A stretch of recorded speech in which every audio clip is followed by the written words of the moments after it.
Hello दोस्तों, नमस्कार। Santoshi IAS में आप सभी का एक बार फिर स्वागत है। मैं आदि वर्मा। आज आपका यहाँ पर पॉलिटी का सेक्शन कंप्लीट होने वाला है। जितने भी पॉलिटी के क्वेश्चन आपके पेपर में बने हैं या बनने की संभावना है, वो सभी यहाँ पर आज कंप्लीट हो जाएगा। इस एक वीडियो के माध्यम से आप पूरी पॉलिटी कंप्लीट कर सकते हैं। जिनको अगर अच्छा लगेगा ये सेशन, लाइक शेयर सब्सक्राइब करेंगे। हम चलते हैं, शुरू करते हैं। इससे पहले हमने हिस्ट्री और ज्योग्राफी कंप्लीट कर दिया है इसी फॉर्म में। इस पीडीएफ को अगर आपको लेना होगा तो टेलीग्राम से डाउनलोड कर लेंगे। तो चलते हैं, हम देखते हैं पहला यहाँ क्या है। संविधान की अगर हम प्रमुख विशेषताएं देखते हैं, ठीक है। तो कैबिनेट मिशन भारत कब आया, तो ये तो कई बार पूछा जा गया है। तो कैबिनेट मिशन भारत कब आया? 24 मार्च 1946 को, ठीक है। कैबिनेट मिशन भारत आया। इसका पीडीएफ टेलीग्राम से फ्री ऑफ कॉस्ट मिलेगा, डाउनलोड कर लीजिएगा। संविधान सभा के गठन का सूत्रपात प्रस्तुत किया गया था। इसमें क्या बताया गया था? कैबिनेट मिशन में संविधान सभा के गठन का सूत्रपात प्रस्तुत किया गया था। सभा अप्रत्यक्ष रूप से निर्वाचित होती थी। प्रतिनिधित्व जनसंख्या के आधार पर होना था, लगभग एक प्रतिनिधि प्रति 10 लाख पर। अब ये क्वेश्चन पूछा गया था, ठीक है, कि एक प्रतिनिधि मतलब 10 लाख पर कितने प्रतिनिधि, मतलब एक प्रतिनिधि कितने लाख जनसंख्या पर होगा। तो वहां पर कितना दिया गया था? 10 दिया गया था, 5 दिया गया था, 15 ऐसे दिया गया था। तो आप याद रख लेंगे, एक प्रतिनिधि होगा 10 लाख की जनसंख्या पर। तो ये याद रख लेंगे। क्या? सभा अप्रत्यक्ष रूप से निर्वाचित होनी थी, ये याद रख लेंगे, अप्रत्यक्ष रूप से। अब देखिए संविधान सभा की जो बैठकें हैं इसके बारे में हम देखते हैं। तो संविधान सभा की अगर हम बैठकें के बारे में देखते हैं, तो प्रथम बैठक 9 दिसंबर 1946 को ये हुई थी। तो प्रथम बैठक कब हुई थी? 9 दिसंबर 1946 को। तो दो आपको डेट याद करना है। दोनों डेट कौन सी हैं? तो दोनों डेट याद रख लेंगे। ये एक डेट और कौन सा आपका? 24 मार्च 1946 को। तो ये याद रखिएगा, 24 मार्च 1946, ठीक है। 24 मार्च 1946 कैबिनेट मिशन याद रख लेंगे। दूसरा क्या है? संविधान सभा की बैठकें 9 दिसंबर 1946। तो 9 दिसंबर 1946 ये याद रख लेंगे, संविधान सभा की बैठकें। अस्थायी अध्यक्ष कौन थे? सच्चिदानंद सिन्हा। ये कौन थे? अस्थायी अध्यक्ष थे, याद रखेंगे। अस्थायी अध्यक्ष कौन थे? डॉक्टर राजेंद्र प्रसाद। तो डॉक्टर राजेंद्र प्रसाद क्या थे? ये अस्थाई अध्यक्ष थे। ये कब हुए नियुक्त? 11 दिसंबर 1946 को। तो 11 दिसंबर 1946 को याद रखेंगे ये। तो 11 दिसंबर 1946 को ये अस्थाई अध्यक्ष बने। और संविधान सभा की प्रथम बैठक कब हुई थी? 9 दिसंबर 1946 को, ठीक है। तो 2 दिन बाद ही, मतलब 2 ही दिन बाद ये अस्थाई सदस्य बन गए। तो सबसे ज्यादा राजेंद्र प्रसाद के बारे में नहीं पूछता, ये सच्चिदानंद सिन्हा के बारे में। प्रथम अस्थाई अध्यक्ष को, मतलब प्रथम अध्यक्ष कौन थे? अगर अस्थाई अध्यक्ष या अस्थाई पूछे, नहीं, सिर्फ से अध्यक्ष पूछे तो सचिदानंद सिन्हा ही लगाएंगे, ठीक है। जब अस्थाई या अस्थाई पूछे तब दोनों लोग में आपको डिफरेंस करेंगे, ठीक है। नेक्स्ट देखते हैं, महत्वपूर्ण समितियां देखते हैं। प्रारूप समिति, जिसको ड्राफ्टिंग कमेटी कहते हैं, डॉक्टर भीमराव अंबेडकर और 7 सदस्य थे यहाँ पे। प्रांतीय संविधान समिति, इसमें कौन थे? अध्यक्ष सरदार वल्लभ भाई पटेल। तो ऐसे याद करेंगे, प्रांतों को कौन एकजुट किया? तो ये सरदार वल्लभ भाई पटेल, तो यही अध्यक्ष थे, ठीक है। ड्राफ्टिंग कमेटी तो पता ही रहता है। मौलिक अधिकार एवं अल्पसंख्यक समिति, तो कौन थे इसके अध्यक्ष? सरदार वल्लभ भाई पटेल। तो मौलिक अधिकार और अल्पसंख्यक समिति के अध्यक्ष कौन थे? सरदार वल्लभ भाई पटेल।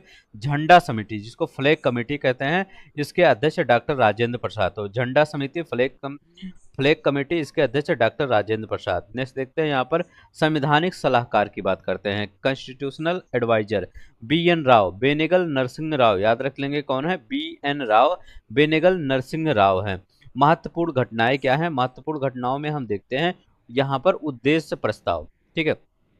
उद्देश्य प्रस्ताव, ऑब्जेक्टिव रेजोल्यूशन, प्रस्तुतकर्ता कौन है? जवाहरलाल नेहरू इसके प्रस्तुत करता है। कब प्रस्तुत किए थे?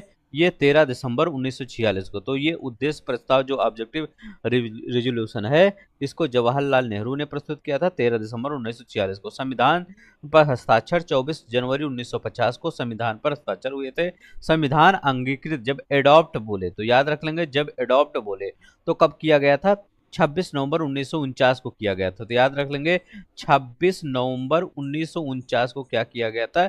ये अडॉप्ट किया गया था, ठीक है। पूर्ण रूप से लागू कब किया गया था? 26 जनवरी 1950 को। तो याद रख लेंगे 26 जनवरी 1950 को या क्या किया गया था? पूरी रूप से लागू किया गया था। इसी दिन गणतंत्र दिवस मनाया जाता है। नेक्स्ट देखते हैं यहाँ पर क्या है।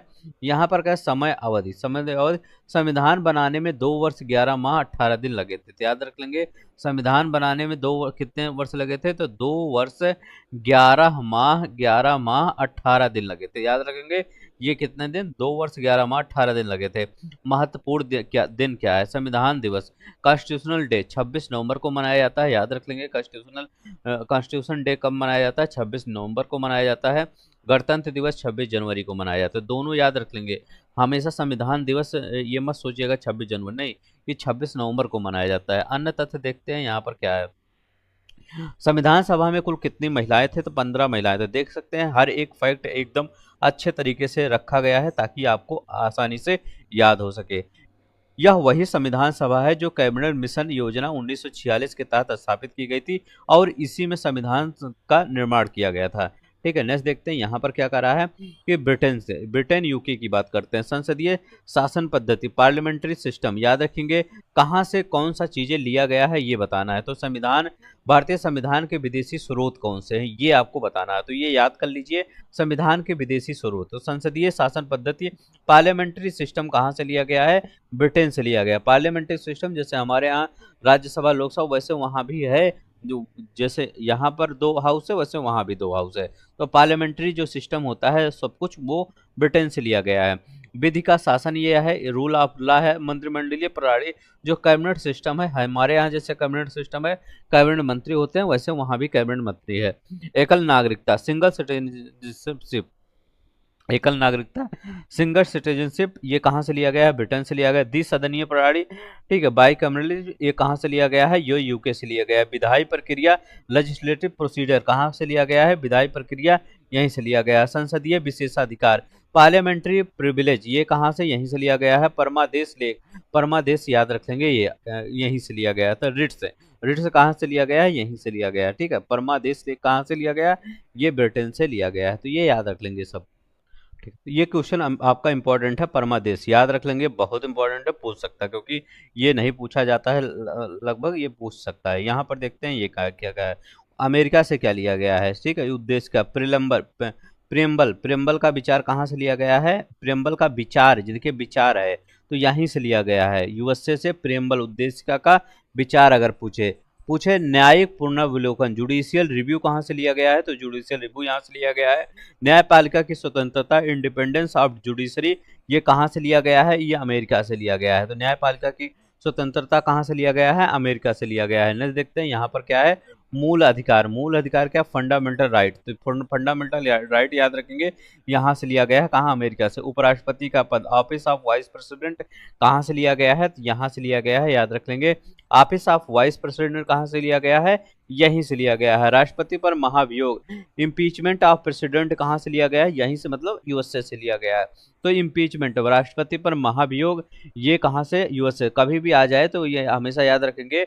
ये ऐसी बातें चल रही थी कि यहाँ पर ये ट्रंप पर भी महाभियोग लगेगा उनके पहले कार्यकाल में। ठीक है, तो ये ऐसे याद रखिएगा, राष्ट्रपति पर महाभियोग। उपराष्ट्रपति, ऑफिस ऑफ वाइस प्रेसिडेंट, मूल अधिकार, फंडामेंटल राइट।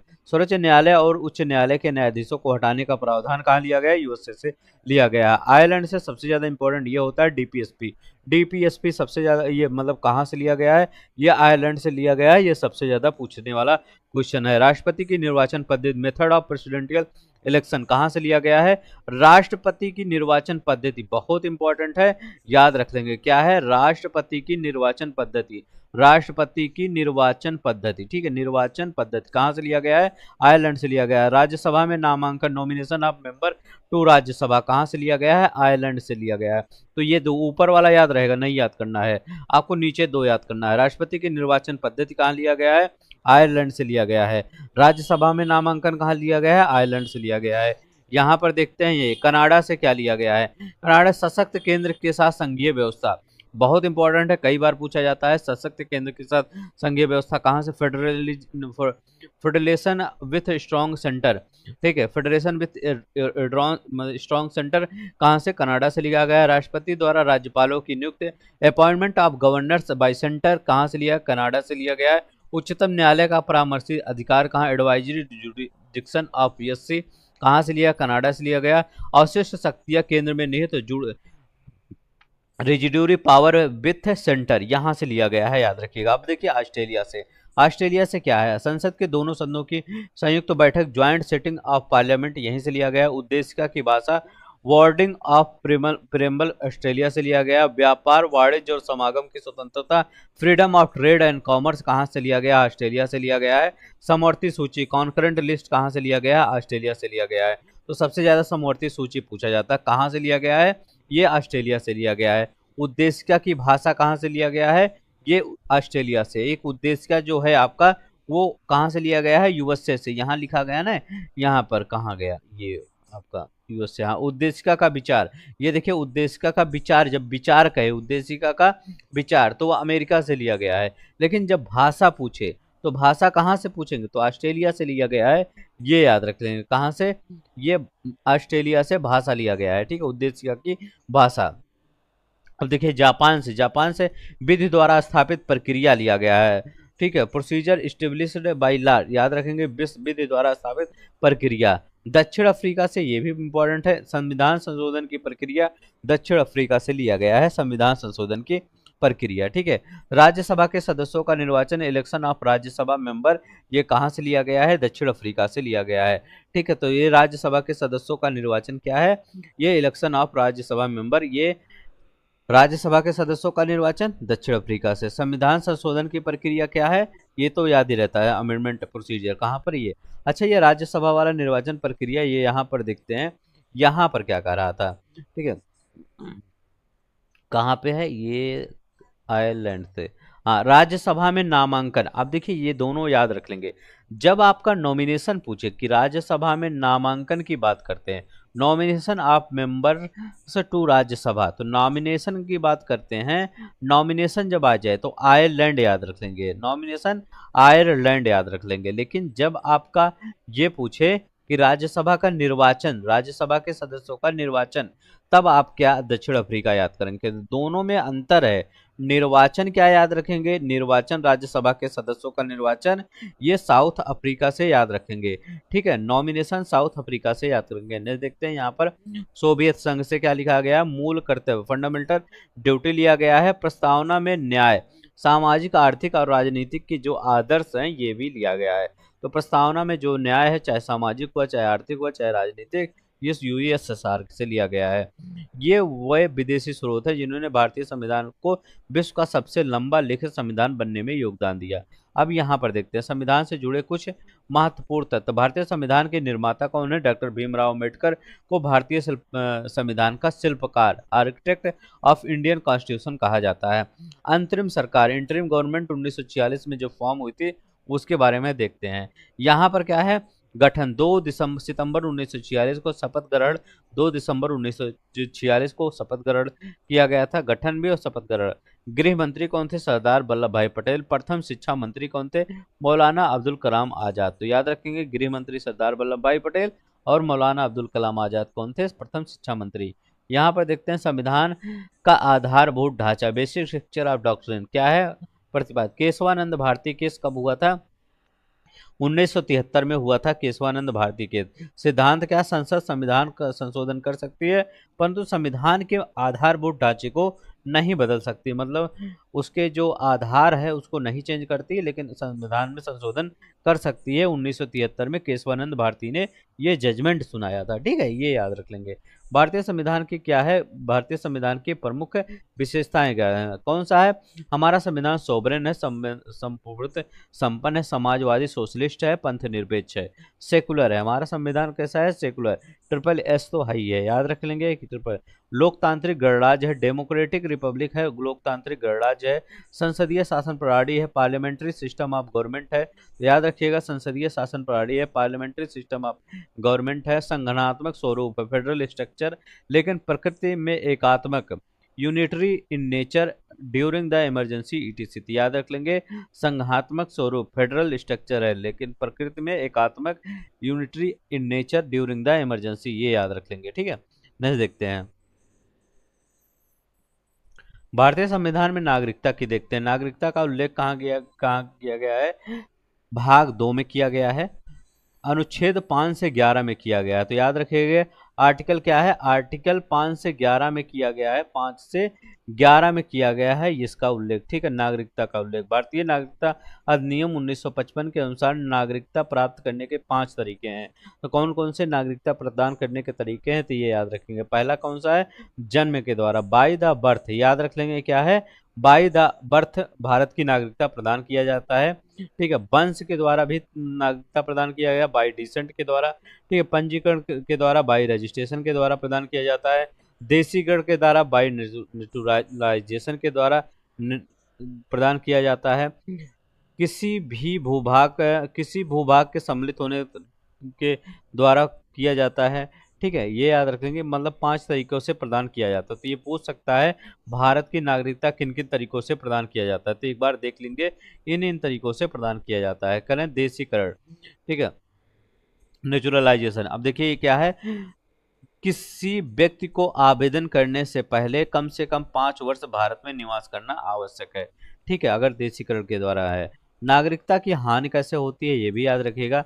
नागरिकता की हानि कैसे होगी? तो नागरिकता की हानि होगी यदि कोई भारतीय नागरिक विदेशी नागरिकता ले लेता है तो केंद्र सरकार के पास यह निर्णय करने का अधिकार है कि उसकी भारतीय नागरिकता समाप्त कर दिया जाएगा। ठीक है, अगर विदेशी नागरिकता ले लेता है। नागरिकता विधि बनाने का अधिकार किसको है? संसद को प्राप्त है, अनुच्छेद 11 में। तो याद रखिएगा, आर्टिकल 11 में नागरिकता पर विधि, नागरिकता पर कानून बनाने का अधिकार किसको है? तो नागरिकता पर कानून बनाने का अधिकार संसद को है। ये याद रखेंगे, बहुत इंपॉर्टेंट क्वेश्चन है। और किस आर्टिकल में है? आर्टिकल 11 में है। ठीक है, ये याद रखेंगे। नेक्स्ट देखते हैं। इस प्रकार संविधान सभा से लेकर नागरिकता अधिनियम 1955 तक के तथ्य प्रतियोगी परीक्षाओं में बार बार पूछे जाते हैं। ठीक है, ये 1900 मतलब ये संविधान सभा से लेकर अधिनियम 1955 तक। अब देखते हैं यहाँ पर क्या होता है। संविधान से जुड़े कुछ तथ्य देखते हैं यहाँ पर। करें विश्व और भारतीय संविधान के पृष्ठभूमि। इंग्लैंड का संविधान अलिखित है, अनरिटन संविधान है इंग्लैंड का। अमेरिका संघ का संविधान विश्व का प्रथम लिखित संविधान है, 1787 में ये लिखा गया था। राज्य पुनर्गठन, स्टेट रिकॉग्निशन क्या है? आधार। भाषा जो है इसका क्या है? भाषा। राज्य का पुनर्गठन किसके द्वारा किया गया था? आधार भाषा है। राज्यों का पुनर्गठन अधिनियम 1956 की अगर बात करते हैं, क्या है? कौन से राज्यों का पुनर्गठन अधिनियम 1956।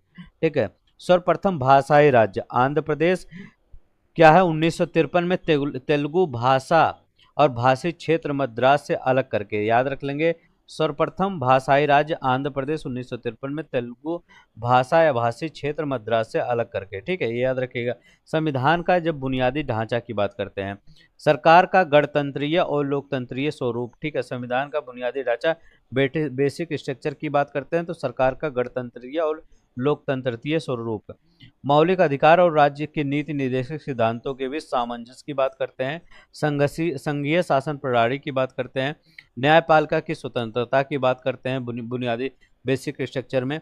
संसदीय शासन प्रणाली की बात करते हैं। ये आध्यात्मिक सरकार की प्रणाली भारत में नहीं अपनाई गई है। ठीक है, अध्यात्मक जो भारत में अध्यात्मक प्रणाली है ये नहीं अपनाई गई, याद रखेंगे। तो ये याद रखिए, संविधान का बेसिक स्ट्रक्चर की बात करते हैं तो इतना बेसिक, जैसे कहते हैं ना केशवानंद भारती ने कि बेसिक स्ट्रक्चर को आप क्या करिए, उसको छेड़छाड़ मत करिए और आप संविधान में संशोधन कर सकते हैं। तो बेसिक स्ट्रक्चर में यही होता है। संविधान सरकार के गणतंत्रीय स्वरूप होता है, मौलिक अधिकार के राजनीतिक राज्य के नीति निर्देशक सिद्धांतों के बीच सामंजस्य जो होता है, संघीय शासन प्रणाली जो होता है, न्यायपालिका की स्वतंत्रता जो होती है, संसदीय शासन प्रणाली होती है, यही सब होता है बेसिक स्ट्रक्चर। ठीक है, अब यहाँ पर देखते हैं संघ और राज्य के संबंध। ठीक है, संघ और राज्यों के संबंध। भारत एक संघ है क्योंकि इसमें राज्यों और केंद्र के बीच की सत्ता की साझेदारी होती है। ठीक है, तो ये याद रख लेंगे, भारत क्या है? एक संघ है क्योंकि इसमें क्या होता है? राज्यों और केंद्र के बीच सत्ता की साझेदारी होती है। डिवीजन ऑफ पावर्स होता है, परंतु राज्य सरकारें केंद्र सरकार के एजेंट हैं। यह संघीय प्रणाली का गुण नहीं है बल्कि एकात्मक प्रवृत्ति को दर्शाता है। तो याद रख लेंगे क्या है, यह संघीय प्रणाली का गुण तो नहीं है बल्कि यह एकात्मक प्रवृत्ति को दर्शाता है। अब देखते हैं यहाँ पर क्या कर रहा है। यहाँ पर करें सार्वजनिक हित पीआईएल उत्पत्ति, ये क्या कर रहा है, ये उत्पत्ति अमेरिका से हुई। तो याद रखिए सार्वजनिक हित याचिका पीआईएल क्या है, उत्पत्ति अमेरिका यूएसए से हुई है। भारत में विस्तार 1980 के दशक से विशेष रूप से जस्टिस पी एन भगवती और justice B R Krishna Iyer द्वारा क्या किया गया था। भारत में विस्तार 1980 के दशक से विशेष रूप से जस्टिस पी एन भगवती और justice B R Krishna Iyer द्वारा किया गया था। ठीक है, तो ये याद रख लेंगे जो पीआईएल है। ठीक है, कहाँ से लिया गया है, ये कई बार पूछा गया है कि ये पीआईएल कहाँ से लिया गया है। पीआईएल यूएसए से लिया गया है। ठीक है, यहाँ देखते हैं हमारा क्या कर रहा है। भारत का क्षेत्र क्या होता है, राज्यों का क्षेत्र जो होता है ये भारत का, संघीय क्षेत्र जो होता है ये भारत का क्षेत्र, अन्य क्षेत्र जो अर्जित या अर्जित किए जाते हैं वो भारत के क्षेत्र के अंदर आते हैं। ठीक है, यहाँ और देखते हैं संविधान की समितियां की बात करते हैं। संघ संविधान समिति यूनियन कॉन्स्टिट्यूशन ऑफ कमेटी, अध्यक्ष कौन थे, जवाहरलाल नेहरू। संचालन समिति अध्यक्ष कौन है, राजेंद्र प्रसाद। स्टीयरिंग कमेटी के अध्यक्ष कौन है, राजेंद्र प्रसाद। मौलिक अधिकारों की उप समिति fundamental right of sub committee के अध्यक्ष कौन है, जेबी कृपलानी है। तो मौलिक अधिकारों के उप समिति के अध्यक्ष कौन है, जेबी कृपलानी है। संविधान का मूल पाठ है और वर्तमान स्थिति, संचालन समिति याद रख लेंगे यहाँ पर, और संघ संविधान समिति जवाहरलाल नेहरू। ये संघ जहाँ आ जाता है ना वहाँ जवाहरलाल नेहरू लगा दीजिएगा। यहाँ क्या करें, मूल संविधान 26 जनवरी 1955 की बात करते हैं, 1950 मूल संविधान 26 जनवरी 1950 को 22 भाग थे इसमें। ठीक है, मूल संविधान में 395 अनुच्छेद थे। ठीक है, 8 अनुसूचियां हैं। तो अभी भी देखते हैं तो 395 ही अनुच्छेद हैं।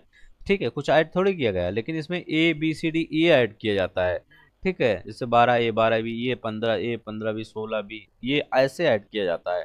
ठीक है, अभी भी 195 395 ही हैं, 8 अनुसूचियां थी। ठीक है, वर्तमान स्थिति 2025 तक 25 भाग हैं। अभी क्या हो गया, 2025 तक 25 में भाग हो गए हैं और लगभग 468 अनुच्छेद हो गए हैं। तो 468 क्या है, अनुच्छेद हो गए हैं और 12 अनुसूचियां हो गई हैं। ठीक है, तो ये याद रख लेंगे। अब यहाँ पर देखते हैं थोड़ा सा, इस तरह भारतीय संविधान का सबसे बड़ा लिखित संविधान है और इसमें देश के संवैधानिक विशेषताओं को अपनाकर अनूठी संज्ञानात्मक और एकात्मक प्रवृत्ति है। ठीक है, भारतीय संविधान की अनुसूचियां देखते हैं। अब हम देखते हैं शेड्यूल कितने हैं भारतीय संविधान के। पहली अनुसूची की बात करते हैं। पहली अनुसूची में क्या किया गया है, राज्यों और केंद्र शासित प्रदेशों के नाम क्षेत्र, name and territory of state and union territory, इनका उल्लेख है। ठीक है, पहले में तो पहली सूची में क्या है, फर्स्ट शेड्यूल में राज्यों और केंद्र शासित प्रदेशों के नाम व क्षेत्र, डेव और territory of state and union territory का उल्लेख है। दूसरी अनुसूची में सेकंड शेड्यूल में क्या है, संघ और राज्य के पदाधिकारियों, प्रेसिडेंट, वाइस प्रेसिडेंट, गवर्नर्स, जज आदि को मिलने वाले वेतन और भत्ते और पेंशन, इनका उल्लेख है। थर्ड शेड्यूल की बात करते हैं। तो थर्ड शेड्यूल में क्या है, संघ और राज्यों के विभिन्न पदाधिकारियों की शपथ प्रतिज्ञान के रूप में ओथ एंड अफर्मेशंस की बात किया गया है। तीसरी, तो थर्ड में क्या है, शपथ। तो यहाँ लिखा ऐसे ना, शपथ ऐसे याद रखिएगा। शपथ में कितने अक्षर है, 1 2 3 अक्षर हैं, तो 3 है। दूसरे में क्या है, वेतन भत्ता होता है। ठीक है, कौन सा, राज्य के पदाधिकारी, वाइस प्रेसिडेंट, गवर्नर, जज, इनका वेतन भत्ता है। तो यहाँ लिखा गया भत्ता, ऐसे भत्ता लिखा है ना, भत्ता भत्ता, ऐसे दो ही अक्षर है ना, ऐसे दो ही वर्ड याद रख लेंगे। 3 है लेकिन 2 ही याद रखेंगे। तो यहाँ दूसरा याद रख लेंगे बस। चौथी क्या है, राज्यसभा और राज्यों और केंद्र शासित प्रदेशों में सीटों का जो आवंटन है। तो राज्यसभा में, तो राज्यसभा में, राज्य में कितना है, राज्यसभा में ऐसे राज्यसभा, तो राज्यसभा में कितने हैं, तो राज्यसभा में 4 अक्षर, राज्य ऐसे नहीं लिखा जाता, लेकिन याद करने के लिए बता रहा हूँ 4। तो ये चौथी अनुसूची हो गया, जब भी राज्यसभा आ जाए तो चौथी अनुसूची। पांचवी अनुसूची, अनुसूचित क्षेत्रों, अनुसूचित जनजाति का प्रशासन और नियंत्रण। जो अनुसूचित क्षेत्र होते हैं, अनुसूचित जनजाति वाला स्थान होता है, वहां पर प्रशासन कैसे किया जाता है, इसमें पांचवे में दिया गया है। सब प्रावधान क्या है, जनजातीय भूमि का निजी कंपनियों और व्यक्तियों को अंतरण, अमान्य और शून्य, मतलब जो जनजातीय भूमि होती है उसको निजी कंपनियों या किसी व्यक्ति को नहीं दिया जा सकता। ठीक है, लेकिन क्या हुआ, दे दिया जाता है। 8वीं अनुसूची 6 शेड्यूल क्या, असम, ये क्वेश्चन पूछा गया था जल्दी हाल ही में। असम हो गया, मेघालय हुआ था, असम हुआ और मेघालय, तो वहाँ दो, उस साइड दो याद रख लेंगे, असम मेघालय, इधर त्रिपुरा मिजोरम याद रखेंगे। ठीक है, तो इधर कौन सा है, मिजोरम और त्रिपुरा याद रखेंगे। तो इनमें के जनजातीय क्षेत्रों में प्रशासन पर विशेष व्यवस्था किया गया है। ठीक है, 7वीं अनुसूची 7 शेड्यूल केंद्र और राज्यों के बीच विधायी शक्तियों का विभाजन किया गया है। ठीक है, 7वीं में क्या किया, केंद्र और राज्यों के बीच विधायी शक्तियों का विभाजन किया गया है। अब यहाँ पर जो विधायी शक्तियों का विभाजन किया गया है, इसमें 3 सूचियां हैं। कौन सी, एक संघ सूची है, यूनियन लिस्ट है, मूल रूप से 97 विषय हैं, अब 98 विषय हो गए हैं। जैसे रक्षा हो गया, रेलवे हो गया, डाकघर हो गया, टीवी रेडियो टीवी हो गया, बीमा हो गया, बैंकिंग हो गया, जनगणना हो गया, निगम कर हो गया। तो ये क्या है, संघ सूची में आता है। राज्य सूची में क्या है, मूल रूप से 66 विषय हैं, अब 59 हो गए हैं। तो मूल रूप से 66 थे, अब 59। इसमें कौन सा राज्य सूची में, पुलिस होता है, लोक स्वास्थ्य होता है, कृषि भी राज्य सूची का विषय है, ये पूछा जाता है, तो ये कृषि राज्य सूची का विषय है, याद रखेंगे। कारागार ये आपका राज्य सूची का विषय है, तो याद रखेंगे कारागार क्या है, राज्य सूची का विषय है। पंचायती राज तो याद ही रहेगा। भूमि सुधार, तो भूमि सुधार भी आपका क्या है, राज्य सूची का विषय है। तो भूमि सुधार क्या है, राज्य सूची का ही विषय है। तो इतना याद रख लेंगे कौन कौन सा राज्य, यहाँ कृषि याद रख लेना है और पुलिस याद रखना है, कारागार, ठीक है, यही सब पूछा गया है। पुलिस तो पता ही होगा, कारागार याद रखेंगे। समवर्ती सूची, समवर्ती सूची कॉन्करेंट लिस्ट, मूल रूप से 47 विषय हैं यहाँ पर, अब 52 हो गए हैं। शिक्षा हुआ, वन हुआ, तो वहां पर क्या देखे थे, तो वहां पर हम कृषि देखे थे, तो याद रख लेंगे यहाँ कृषि देखे थे कि राज्य सूची में। यहाँ पर क्या है, तो यहाँ पर याद रख लेंगे, आपको क्या देखना है, शिक्षा, तो यहाँ पर आपका क्या है, शिक्षा है, वन है। ठीक है, तो सा से शिक्षा, सा से समवर्ती, समवर्ती ना, सा पे शिक्षा लिख दीजिए ऐसे। वन, जनसंख्या नियंत्रण, विवाह, तलाक, गोद लेना, आपराधिक कानून और योजना। ठीक है, तो ये याद रखें, गोद लेना, आपराधिक कानून और योजना, ये सब समवर्ती सूची के हैं। इन सूचियों में 5, 6, 7 सूची अक्सर प्रतियोगी परीक्षाओं में बार बार पूछे जाते हैं। कौन सा, 5 और 6 और 7 सूची, क्योंकि ये जनजातीय प्रशासन और विधायी शक्तियों से रिलेटेड है। तो याद रखिए 5, 6, 7, एक बार देख लेते हैं 5, 6, 7। पांचवा देखिए कह रहा है क्या, अनुसूचित और जनजातीय, एक मिनट करें, अनुसूचित क्षेत्रों और जनजातीय के प्रशासन नियंत्रण 5 और 6, ये भी आपका जनजातीय, देखिए यहाँ भी जनजातीय है 5, 6 और 7 में भी, मतलब ये सब रखा। संघ सूची में याद रखिएगा, डाकघर संघ सूची में आएगा। ठीक है, तो ये हमेशा याद रखेंगे, क्या डाकघर जो होता है आपका स्वर, ये एक बार फिर से इसको देख लेते हैं।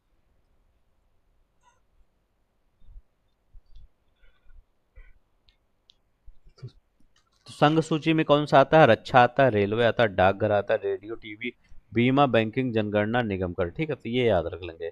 तो संघ सूची में कौन सा आता है, मूल रूप से 97 विषय, अब 98 हो गया। रक्षा, रेलवे, डाकघर, डाकघर, रेडियो टीवी, बीमा, बैंकिंग, जनगणना और निगम कर।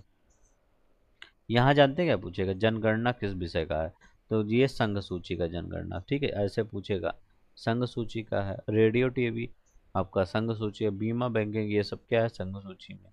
निगम कर, ठीक।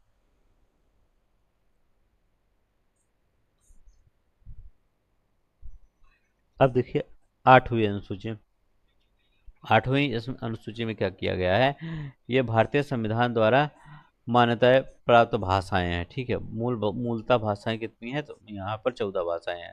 तो याद रखिएगा, संशोधन 1967 में सिंधी, 21वां संशोधन किया गया था। तो सिंधी 1967 में क्या है, सिंधी, कौन से संशोधन द्वारा, 21वां संशोधन द्वारा। 1992 में कोंकणी, नेपाली और मणिपुरी 71वां संविधान संशोधन द्वारा, कौन से, 71वां संविधान संशोधन द्वारा। 2004 में संथाली, डोगरी, मैथिली और बोडो 92वां संशोधन, संविधान संशोधन द्वारा 2004 में। ठीक है, 92 में 71वां है, तो कोंकणी, नेपाली, मणिपुर में। ठीक है, कोंकणी नमक का है, नहीं नमक है, सिंधी 67। यहाँ पर देखते हैं,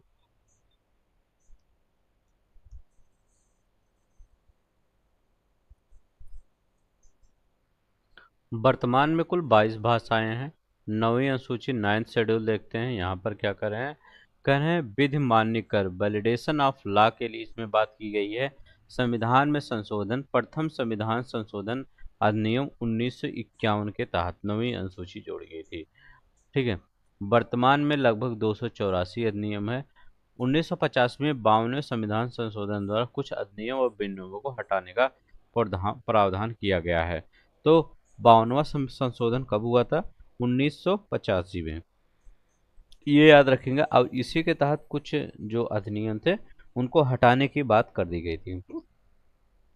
11वीं अनुसूची पंचायती राज से संबंधित अधिकार, प्राधिकार और दायित्व की बात किया गया है। पंचायती राज से संबंधित, ठीक है। 11वीं अनुसूची संविधान में शामिल 73वां संविधान संशोधन अधिनियम 1992 जोड़ा गया था। कुल 29 विषय होते हैं, ठीक है। पंचायती सूची में कुल 29 विषय होते हैं, ये याद रखेंगे। 12वीं सूची की बात करते हैं।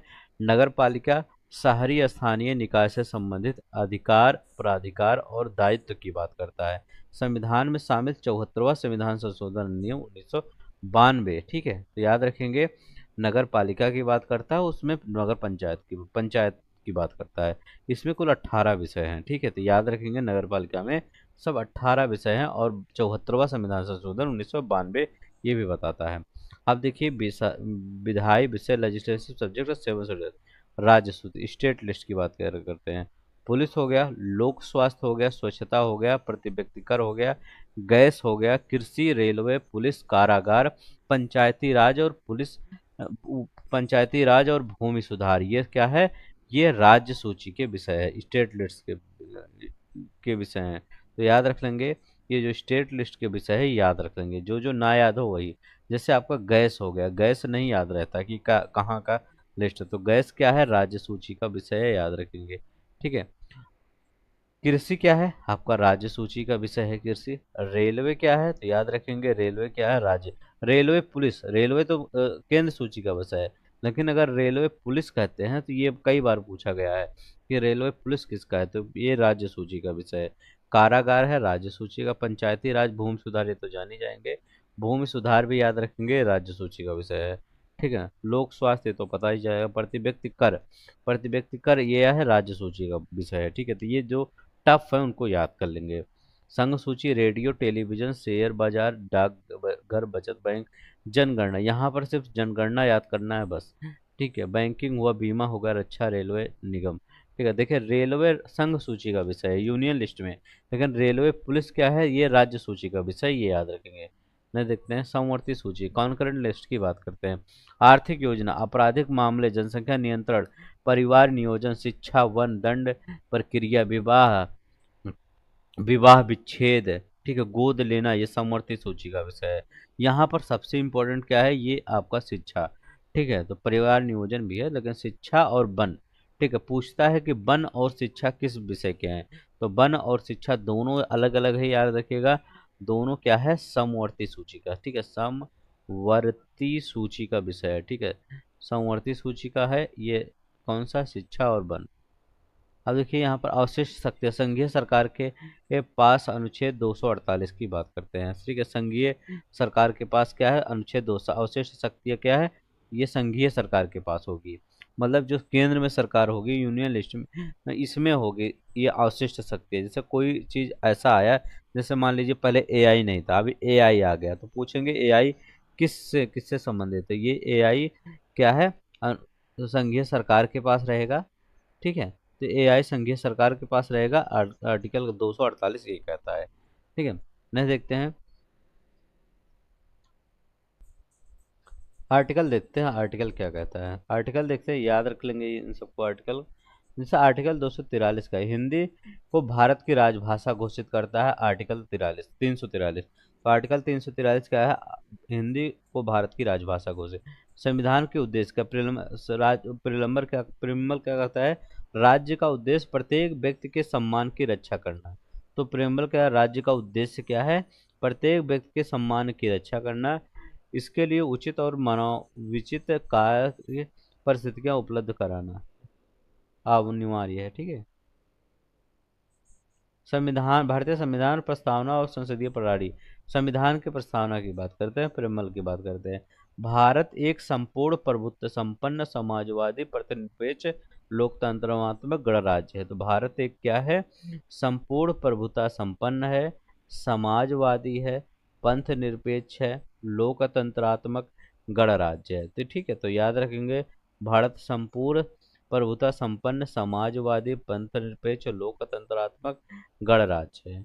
ठीक है, तो ये याद रखिएगा। भारत एक क्या है, ये सीक्वेंस में याद कर लीजिए। ठीक है, ये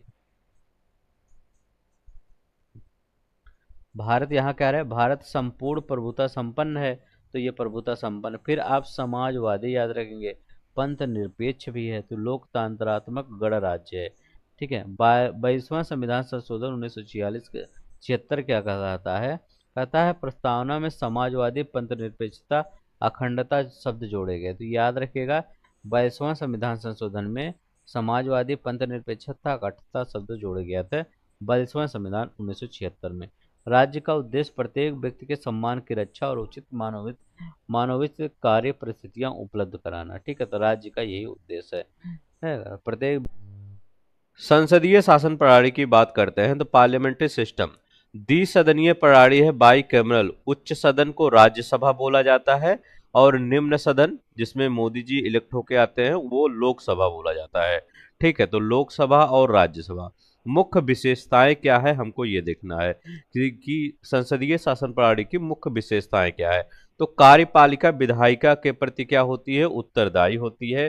तो कार्यपालिका विधायिका के प्रति उत्तरदायी होती है, याद रख लेंगे। ठीक है, वास्तविक शक्ति प्रधानमंत्री की अध्यक्षता वाली मंत्रिपरिषद में निहित सन्निहित होती है। तो प्रधानमंत्री की जो अध्यक्षता वाली मंत्रिपरिषद होता है उसमें क्या होती है, वास्तविक शक्ति पाई जाती है, जैसे कैबिनेट मंत्री, राज्य मंत्री, ये सब में पाई जाती है। लोकसभा द्वारा पारित अविश्वास प्रस्ताव के माध्यम से सरकार को आपदस्थ किया जा सकता है। ठीक है, तो आप विश्वास प्रस्ताव पारित अगर हो जाता है तो सरकार हट जाती है। भारत के प्रथम प्रधानमंत्री की नियुक्ति गवर्नर जनरल द्वारा की गई थी।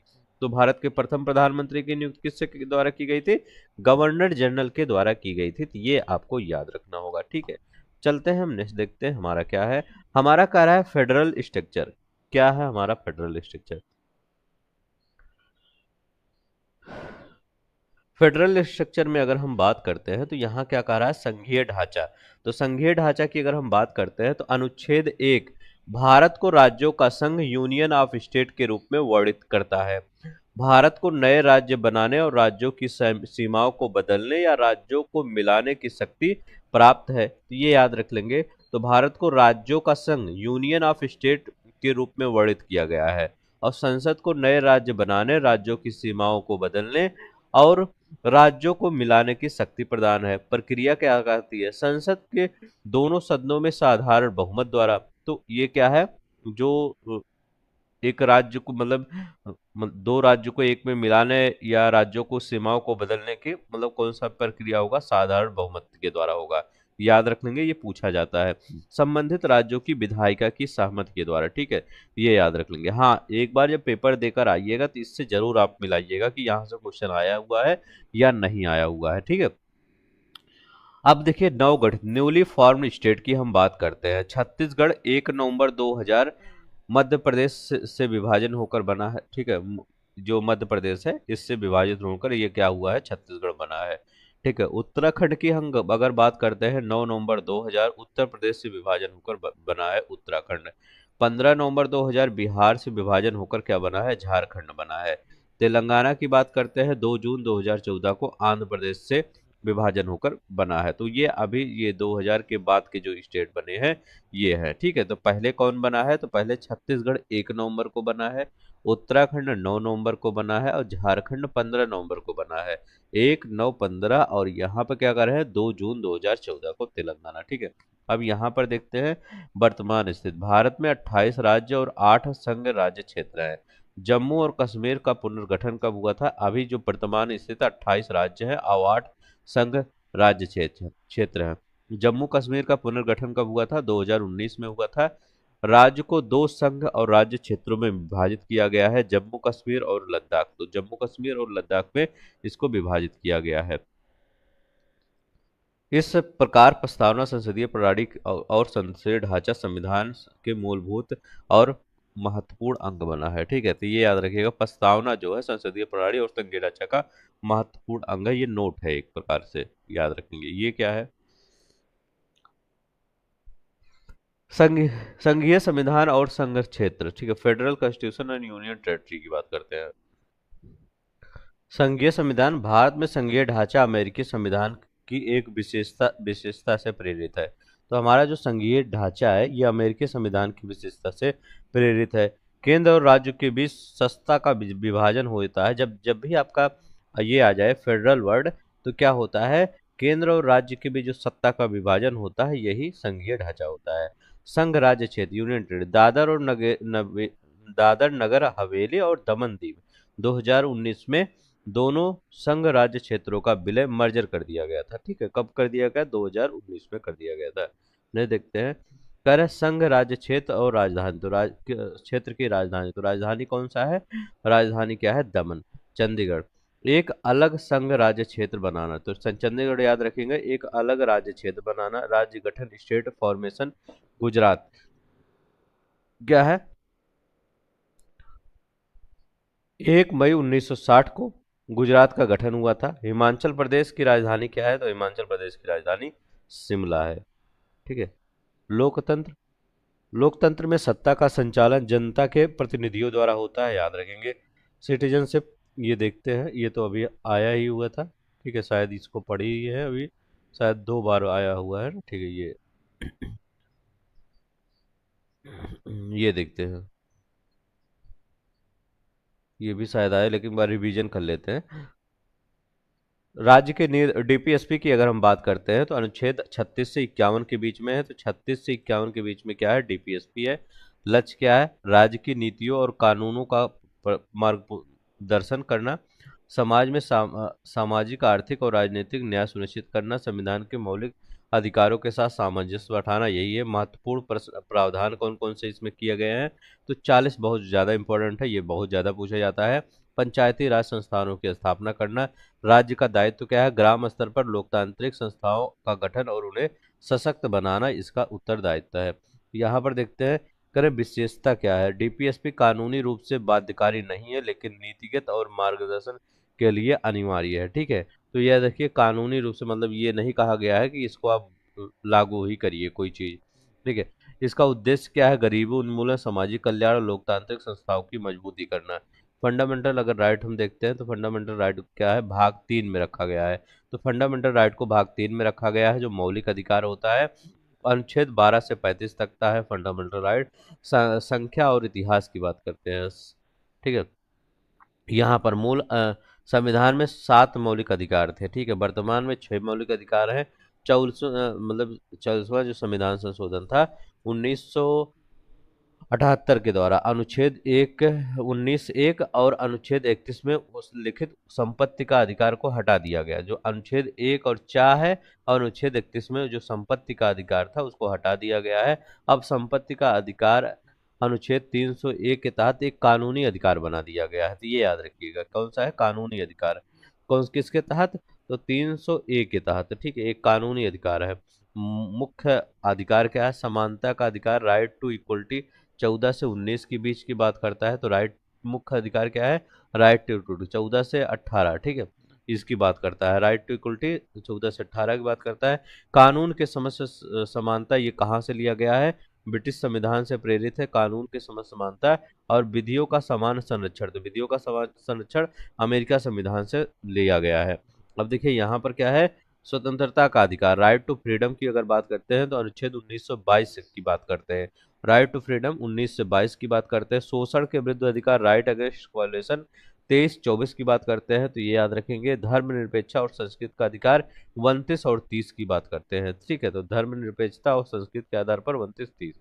संवैधानिक उपचार का आधार अनुच्छेद 32 कहते हैं। संवैधानिक उपचार का अधिकार क्या है, उपचार, ये अनुच्छेद 32 है। समानता का अर्थ क्या होता है, कानून की दृष्टि में सभी व्यक्ति समान है। तो समानता का अर्थ यही होता है, कानून की दृष्टि में सभी व्यक्ति समान है। राज्य किसी भी व्यक्ति या वर्ग के साथ भेदभाव नहीं कर सकता है। ठीक है, नहीं, देखते हैं। मूल कर्तव्य, फंडामेंटल ड्यूटी क्या है, 4(1) में बात किया गया फंडामेंटल ड्यूटी का, नागरिकों के कर्तव्य की जिम्मेदारी का निर्धारण किया गया है। राष्ट्र के प्रति निष्ठा और सामाजिक जिम्मेदारी को बढ़ाना, ये फंडामेंटल ड्यूटी की बात करते हैं। तब ये देखिए, जैसे मौलिक अधिकार अगर हम डिटेल में देखते हैं 14 से 18, तो 16 क्या कहता है, सबसे ज्यादा 16 इंपॉर्टेंट है। सार्वजनिक रोजगार में समान अवसर, इसमें कहा गया है अनुच्छेद 16 में, किसी नागरिक को धर्म, मूल, वंश, जाति, लिंग, जन्म स्थान के आधार पर भेदभाव नहीं किया जा सकता है। विदेशी नागरिकों को यह अधिकार नहीं है। ठीक है, तो जो अनुच्छेद 16 है ये भारत के नागरिकों को है। स्वतंत्रता का अधिकार अगर देते हैं 19(1) का प्रेस की स्वतंत्रता की बात करता है। 19 से 22 के बीच स्वतंत्रता का अधिकार है, तो 19(1) का स्वतंत्रता का अधिकार है।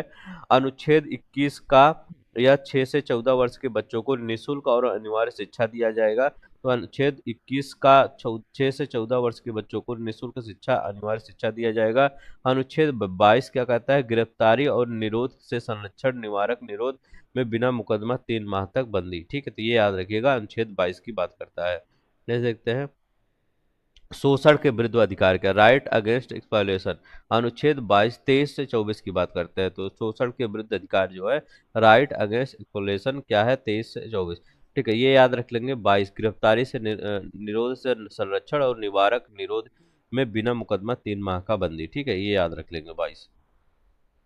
और ये अनुच्छेद जो 21 का है इसका ये याद रख लेंगे, यहाँ पर 6 से 14 वर्ष के बच्चों को लिया जाता है, ये कई बार पूछा गया है।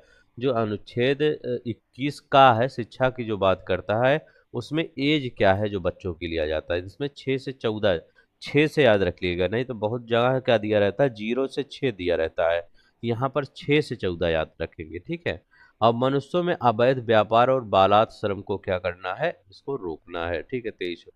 जैसे धर्म की स्वतंत्रता, ये 25 से 28 के बीच की बात करता है। अच्छा, ये तो आ ही गया था। ठीक है, अब यहाँ पर देखते हैं संवैधानिक उपचार का अधिकार, अनुच्छेद 32 की बात करता है। तो यहाँ पर क्या कहा गया, सुप्रीम कोर्ट उच्च न्यायालय के समस्त हस्तक्षेप याचिका, रिट पिटीशन कर सकते हैं। प्रमुख प्रकार कौन है, परमादेश। ठीक है, जिसको कमांड कहते हैं, प्रतिषेध किसको कहते हैं, निचली अदालत के अधिकार क्षेत्र से बाहर कार्य करने से रोकना प्रोविजन कहलाता है, परमादेश कमांड कहलाता है। ठीक है, विशेष तथ्य क्या है, राष्ट्रपति आपात के दौरान मौलिक अधिकारों पर प्रतिबंध लगा सकता है। ठीक है, तो ये याद रखेंगे। यहाँ कह रहे हैं कि मौलिक अधिकार न्यायालय द्वारा परिवर्तनीय है, इन्फोर्सिबल बाई कोर्ट, ये न्यायालय द्वारा परिवर्तनीय है, तो ये याद रख लेंगे, ये इंपॉर्टेंट है। ये दो वर्ड, ये दो क्या है, पॉइंट इंपॉर्टेंट है, क्योंकि यहाँ पर क्या है, न्यायालय द्वारा परिवर्तनीय है, इन्फोर्सेबल बाई कोर्ट। इन्फोर्सेबल क्या है, बाई कोर्ट, मतलब क्या है कि अगर कोई मौलिक अधिकार गवर्नमेंट आप पर नहीं चालू कर रही है, नहीं लागू कर रही है, कोई भी मौलिक अधिकार, या आपका हनन कर रही है, क्या है, मौलिक अधिकार का क्या हनन कर रही है गवर्नमेंट, तो क्या है, तो आप कोर्ट जा सकते हैं। ठीक है, इसका कहने का मतलब यह है, और आप कोर्ट के द्वारा उसका अपने मौलिक अधिकार का संरक्षण प्राप्त कर सकते हैं। दूसरा ये कह रहा है नीति निर्देशक तत्व न्यायालय में परिवर्तनीय नहीं है। सरकार अगर कह रही है कि हम सड़क नहीं बनवाएंगे, तो ये गवर्नमेंट, ये मतलब कोर्ट ये नहीं कह सकती कि नहीं आप जाइए सड़क बनवाइए। ठीक है, सरकार कह रही है हम जो ये राशन वितरण होता है हम इसको नहीं देंगे, तो आप ये जाके नहीं कह सकते हैं कि हमको राशन चाहिए, सरकार से आप फोर्सफुली नहीं उसको लगवा सकते हैं। ठीक है, तो ये याद रख लेंगे। तो ये क्या है, परिवर्तनीय नहीं है, ये लिखा गया है परिवर्तनीय नहीं है, न्यायालय द्वारा परिवर्तनीय नहीं है, मतलब क्या है, इन्फोर्सेबल नहीं है बाई कोर्ट के द्वारा, ये इन्फोर्सेबल है बाई कोर्ट के द्वारा। इसका दोनों का मतलब यही समझिएगा। ठीक है, राज्य के नीति निर्देशक सिद्धांत के 36 से 51 की बात करते हैं।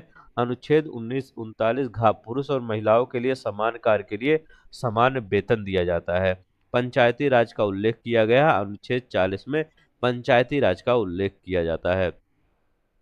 अब देखिए है, ड्यूटी है, कुल 11 कर्तव्य है, फंडामेंटल ड्यूटी 51 ए, तो 51 ए में लिखा गया है फंडामेंटल ड्यूटी, तो याद रखेंगे मौलिक कर्तव्य, फंडामेंटल ड्यूटी किसमें किया गया है, 51 ए में किया गया है। कुल क्या 11 कर्तव्य हैं। उद्देश्य क्या है, नागरिकों को राष्ट्र के प्रति कर्तव्य बोध और सामाजिक जिम्मेदारी, तो याद रखिएगा इसका उद्देश्य क्या है, नागरिकों को राष्ट्र के प्रति कर्तव्य बोध और सामाजिक जिम्मेदारी। ठीक है, भारत के राष्ट्रपति प्रेसिडेंट ऑफ इंडिया, इसका क्या है, यहाँ देखते हैं, यहाँ देखते हैं कार्यकाल के अनुसार का सही क्रम क्या है। डॉक्टर राजेंद्र प्रसाद प्रथम राष्ट्रपति थे 1950 से 1962 के दौरान, तो याद रखेंगे राजेंद्र प्रसाद। इसके बाद डॉक्टर एस राधाकृष्णन थे 1962 से 67 के ऊपर थे। डॉक्टर जाकिर हुसैन 1967 से 69 के बाद। बीबी गिरी 69 से 74। फखरुद्दीन अली अहमद ये 74 से 77 के बीच थे। ठीक है। गैर राजनीतिक राष्ट्रपति कौन हुए थे? Doctor APJ Abdul Kalam. ये राजनीति से कोई इनका नाता जोता नहीं था, तब भी ये राष्ट्रपति हुए थे। पहली महिला राष्ट्रपति उम्मीदवार कौन थी? लक्ष्मी सहगल थी। भाग लिया था लेकिन जीत नहीं पाई थी। संविधान प्रावधान और अधिकार क्या है? आपातकालीन इमरजेंसी की अगर हम बात करते हैं तो ठीक है, कानून व्यवस्था भंग होने पर सिर्फ आपातकालीन नहीं लगाया जा सकता है, याद रखेंगे। ठीक है। कर संविधान में राष्ट्रीय आपातकालीन आर्टिकल 352 कहा गया है, तो जब राष्ट्रीय आपातकालीन लगाया जाता है 352। राज्य आपातकालीन आर्टिकल 356, जब ये राष्ट्रपति वहां पर राष्ट्रपति शासन लग जाता है किसी राज्य में। वित्तीय आपातकाल आर्टिकल 360 ये लगाया ही नहीं गया अभी तक। संसद को भंग करना राष्ट्रपति का अधिकार सत्र भंग करना कहलाता है। ठीक है। यह केवल लोकसभा पर लागू होता है, राज्य विधानसभाओं के लिए राज्यपाल निर्णय करता है। ठीक है, तो ये याद रखेंगे। प्रधानमंत्री और मुख्यमंत्री की नियुक्ति क्या होती है? कह रहे हैं राष्ट्रपति प्रधानमंत्री और राज्यों के राज्यपाल की नियुक्त करते हैं, तो कौन करते हैं? ये राष्ट्रपति प्रधानमंत्री और राज्यों के मुख्य राज्यपाल की कौन करते हैं? नियुक्त करते हैं। राष्ट्रपति राज्यों के मुख्यमंत्री की नियुक्ति भी करता है, लेकिन वह सामान्यतः वह विधायिका की बहुमत और स्थिति के आधार पर नामित किया जाता है। ठीक है। अटॉर्नी जनरल की बात करें, संसद के गैर सदस्य होने के बावजूद संसद में संशोधन का अधिकार है। संबोधन का किसको? अटॉर्नी जनरल को अधिकार है। तो याद रखिएगा, अटॉर्नी जनरल की बात है, संसद के गैर सदस्य होने के बावजूद भी संबोधन का अधिकार है किसको? अटॉर्नी जनरल को। ठीक है। राष्ट्रपति का पुनर्निर्वाचन क्या होता है? डॉक्टर एस राधाकृष्णन लगातार 2 बार उपराष्ट्रपति और 1 बार राष्ट्रपति हुए थे। राष्ट्रपति के पुनर्निर्वाचन की कोई सीमा नहीं है, तो राष्ट्रपति के पुनर्निर्वाचन की कोई सीमा नहीं है, आर्टिकल 57 कहलाता है। ठीक है। यहाँ देखिए महत्वपूर्ण तथ्य है, राजेंद्र प्रसाद एकमात्र राष्ट्रपति जिन्होंने 2 बार चुनाव जीतकर कार्यकाल पूरा किया था। मौलाना आजाद भारत के राष्ट्रपति नहीं थे। डॉक्टर जाकिर हुसैन, फखरुद्दीन अली अहमद राष्ट्रपति रहे हैं। ठीक है, ये याद रखेंगे। अब यहाँ पर याद रख लेंगे, करें भारत में आपातकाल इमरजेंसी प्रोविजन की बात करते हैं, तो राष्ट्रीय आपातकाल नेशनल इमरजेंसी 352 की बात करते हैं। यहाँ पर युद्ध, बाह्य आक्रमण, सशस्त्र विद्रोह की स्थिति में घोषणा राष्ट्रपति द्वारा मंत्रिमंडलीय के लिखित परामर्श पर होता है। ठीक है, तो याद रखिएगा, ये इमरजेंसी की बात करता है। यहाँ क्या कराता है? क्या 356 क्या कराता है? राज्य आपातकालीन, राज्य में संवैधानिक तंत्र जब विफल हो जाता है तो ये इसका आता है। ठीक है। वित्तीय आपातकाल क्या होता है? तो वित्तीय आपातकाल 360 होता है। वित्तीय अस्थिरता की स्थिति में मंत्रिमंडल के परामर्श पर, और भारत में वित्तीय आपातकालीन कभी नहीं लागू किया गया। तो 360 क्या है? Financial emergency. भारत में उपराष्ट्रपति निर्वाचन जो होता है, संसद के दोनों सदनों के सदस्य मतदान करते हैं। चुनाव से संबंधित विवाद उच्च न्यायालय द्वारा निपटाया जाता है। जो चुनाव के से उपराष्ट्रपति का विवाद होता है उच्च न्यायालय द्वारा निपटाया जाता है। पद और कार्य, राज्यसभा का पदेन सभापति होता है। उपराष्ट्रपति राज्यसभा का सदस्य नहीं होता है। ये याद रखिए, ये इंपॉर्टेंट है, ये कई बार आया है कि उपराष्ट्रपति राज्यसभा का सदस्य होता है, नहीं होता है। अपना त्यागपत्र राष्ट्रपति को सौंपता है, ये याद रखेंगे। यहाँ पर देखते हैं, करें कार्यकाल 5 वर्ष का होता है कार्यकाल। ठीक है। पुनर्निर्वाचित संभव है, तो पुनर्निर्वाचन क्या है? यहाँ पर संभव है। इतिहास और वर्तमान, प्रथम उपराष्ट्रपति डॉक्टर एस राधाकृष्णन यहाँ पर प्रथम उपराष्ट्रपति है। वर्तमान उपराष्ट्रपति क्या क्या क्या है? जयदेव, अभी ये नहीं रहे हैं। ठीक है, तभी तो खाली हो गया है। तो प्रथम उपराष्ट्रपति एस राधाकृष्णन, अभी ये इस्तीफा दे दिए हैं जयदेव धनखड़ से। ठीक है।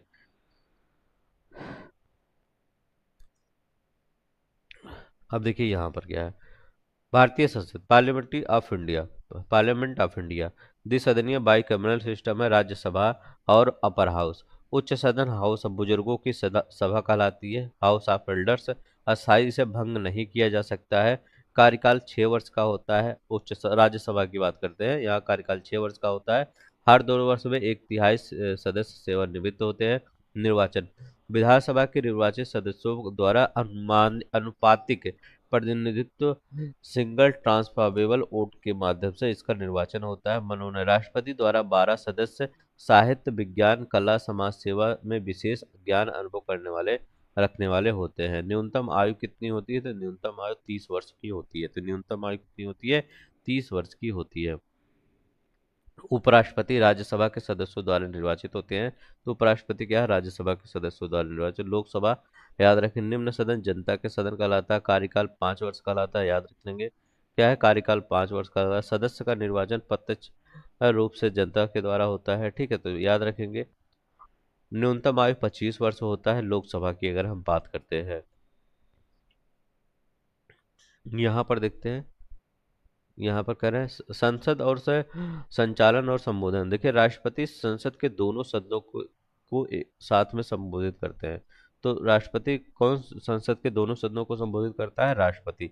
तो राष्ट्रपति संसद के दोनों सदनों को साथ में संबोधित करते हैं। तो ये वर्ड याद रखिएगा। हो सकता है यहाँ पर आपका लोकसभा अध्यक्ष दिया रहे, तो ये लोकसभा अध्यक्ष नहीं होता है, राष्ट्रपति होता है। ठीक है, तो राष्ट्रपति संसद के दोनों सदनों को संबोधित करते हैं। संबोधन के बाद सदन धन्यवाद प्रकट करता है। तो याद रख लेंगे ये।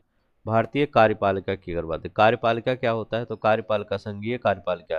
कार्यपालिका में आपका राष्ट्रपति, उपराष्ट्रपति, मंत्रिपरिषद, प्रधानमंत्री सहित ये सब आते हैं। राष्ट्रपति हो गया, उपराष्ट्रपति हो गया, मंत्रिपरिषद, ये प्रधानमंत्री सहित आते हैं, और महान्यायवादी अटॉर्नी जनरल, ये कार्यपालिका है। ठीक है, तो अगर कभी का कार्यपालिका पूछे तो कार्यपालिका कौन होते हैं? राष्ट्रपति, उपराष्ट्रपति, मंत्रिपरिषद, महान्यायवादी, ये कार्यपालिका होते हैं। देखिए कार्यपालिका विधायिका के प्रति उत्तरदायी होती है। ठीक है, तो कार्यपालिका किसके प्रति है? विधायिका क्या होती है? विधायिका जितने भी सदस्य होते हैं सब होते हैं। ठीक है, मंत्रिपरिषद को वास्तविक शक्तियां प्राप्त होती है। तो मंत्रिपरिषद को वास्तविक शक्तियां प्राप्त होती है। ऐसा व्यक्ति जो संसद का सदस्य नहीं है मंत्री पद ग्रहण कर सकता है, लेकिन 6 महीने के भीतर सदस्य बनना आवश्यक है। तो याद रख लेंगे 6 महीने के भीतर उसको क्या होगा? सदस्य बनना आवश्यक है। इतिहास और तथ्य की देखते हैं यहाँ पर क्या कर रहे हैं। जवाहरलाल नेहरू के बाद लाल बहादुर शास्त्री प्रधानमंत्री बने हैं। ठीक है, भूतपूर्व प्रधानमंत्री ये इंदिरा गांधी मोतीलाल नेहरू की पोती थी। तो मोतीलाल नेहरू की ये पोती थी इंदिरा गांधी। भारत में आम चुनाव 25 अक्टूबर 1951 से 21 फरवरी 1952 को हुआ था। प्रथम आम चुनाव देखते हैं, तो 25 अक्टूबर 1951 से 21 फरवरी 1952 के बीच में हुआ था। ठीक है, यहाँ पर देखिए लोकसभा, लोकसभा की बात करते हैं। मेंबर कितना होता? अधिकतम 550 हो सकते हैं। वर्तमान में 543 सदस्य हैं।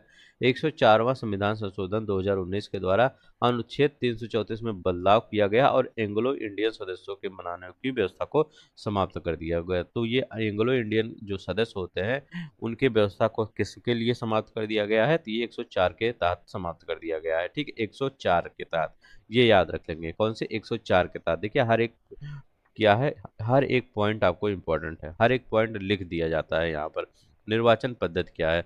निर्वाचन पद्धति क्या है? हाँ, एक बार मैं कह रहा हूँ जरूर आके मिलाइएगा जब आपका पेपर हो जाए। सदस्य प्रत्यक्ष रूप से जनता के द्वारा चुने जाते हैं। ये लोकसभा में कार्यकाल 5 वर्ष का होता है। संसदीय प्रक्रियाएं क्या होती है? आम बजट, यूनियन बजट पहले 28 फरवरी को, वर्तमान में 1 फरवरी को पेश होता है। तो जो यूनियन बजट होता है अब 1 फरवरी को। शून्यकाल क्या होता है? दोपहर 12 बजे से 1 बजे तक के बीच को शून्यकाल कहते हैं। अध्यक्ष स्पीकर केवल मत बराबरी होने पर अपने मत का प्रयोग कर सकते हैं। ये नहीं कि स्पीकर हर बार मोदी जी के पक्ष में वो वोट दे, नहीं।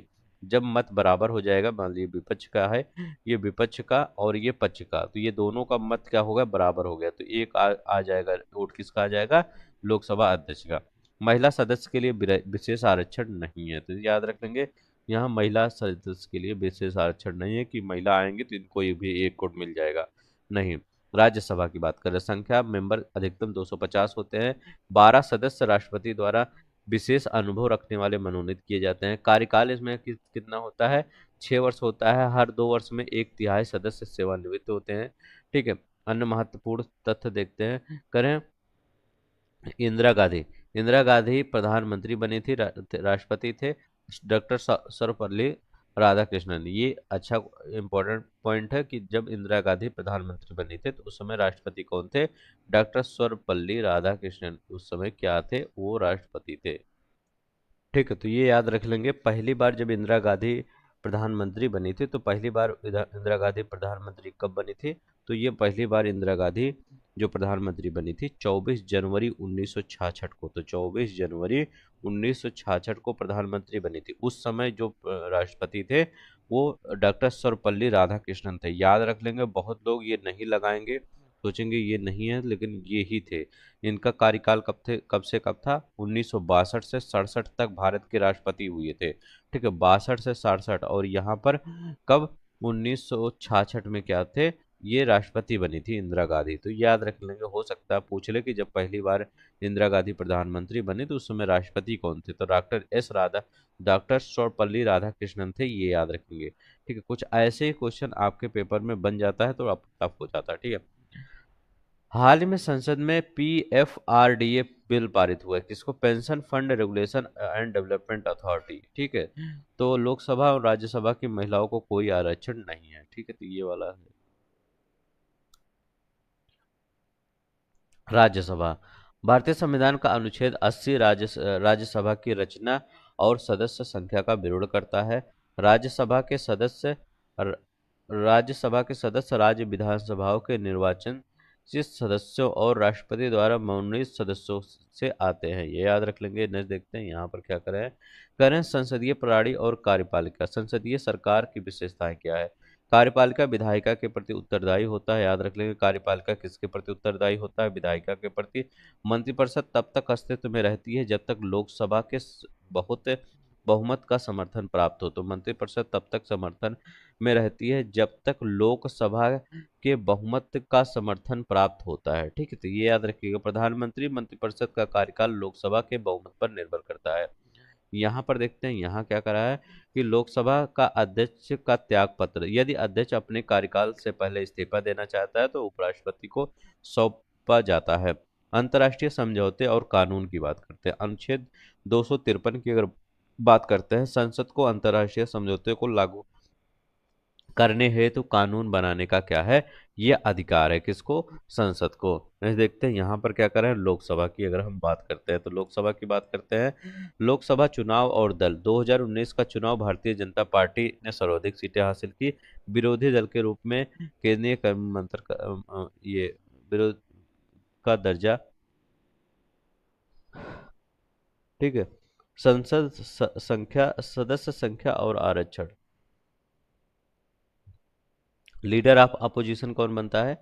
तो लीडर ऑफ अपोजिशन क्या होता है? उसको कैबिनेट मंत्री का दर्जा मिलता है। ठीक है, तो ये याद रख लेंगे। जैसे अभी क्या है, Rahul Gandhi leader of opposition है, तो उनको क्या है, जो भी दर्जा गृह मंत्री को मिलेगा, जो करंट अफेयर वो गृह मंत्री है, कैबिनेट मंत्री, उन्हीं वैसे ही दर्जा क्या है राहुल गांधी को मिलेगा। प्रोटोकॉल वैसे ही बनेगा। ठीक है, तो ये याद रख लेंगे। सदस्य संख्या और आरक्षण की बात करते हैं। उत्तर प्रदेश में सबसे अधिक लोकसभा सीटें 80 है, बिहार में 40 है। मध्य प्रदेश अनुसूचित जनजातियों के लिए सबसे अधिक सीटें आरक्षित करता है। तो याद रखिए कौन? मध्य प्रदेश अनुसूचित जनजातियों के लिए सबसे अधिक सीटें आरक्षित करता है। प्रधानमंत्री का इतिहास क्या है? HD देवगौड़ा के बाद इंद्र कुमार गुजराल प्रधानमंत्री बने। ठीक है, तो ये HD देवगौड़ा के बाद इंद्र कुमार गुजराल प्रधानमंत्री बने। अच्छा, आपको ये सोचते होंगे आप बीच बीच में ये क्या आ जाता होगा, क्योंकि ये जो आपका नोट्स है पूरी तरह से प्रीवियस ईयर पर ही बेस है। जो भी प्रीवियस ईयर में क्वेश्चन पूछा गया है यूपी ट्रिपल एस सी या अदर एग्जाम में, वो सब यहाँ पर रख दिया जाता है। इसीलिए क्या किया जाता है, आप देखे होंगे कि यहाँ पर आपको बीच बीच में कुछ दूसरा, आप देखिए ये बीच में आपका दूसरा टॉपिक आ गया प्रधानमंत्री का इतिहास। ठीक है, देवगौड़ा के बाद, तो ये क्वेश्चन पूछा गया था कि देवगौड़ा के बाद प्रधानमंत्री कौन बने थे? तो देवगौड़ा के HD देवगौड़ा के बाद प्रधानमंत्री इंद्र कुमार गुजराल बने थे। बस ऐसे ही पूछा गया था, वही लिख दिया गया है। अब यहाँ पर देखते हैं लोकसभा की बात करते हैं। यहाँ पर लोकसभा सदस्य संख्या, बिहार में 40 सीटें हैं। मध्य प्रदेश में अनुसूचित जनजाति के लिए सबसे अधिक सीटें हैं। महाराष्ट्र में 48 सीटें हैं, दूसरे स्थान पर रहता है। हरियाणा में 10 सीटें हैं। क्षेत्रफल के हिसाब से सबसे बड़ा संसदीय क्षेत्र लद्दाख है। तो क्षेत्रफल के फल के हिसाब से सबसे बड़ा संसदीय क्षेत्र कौन सा है?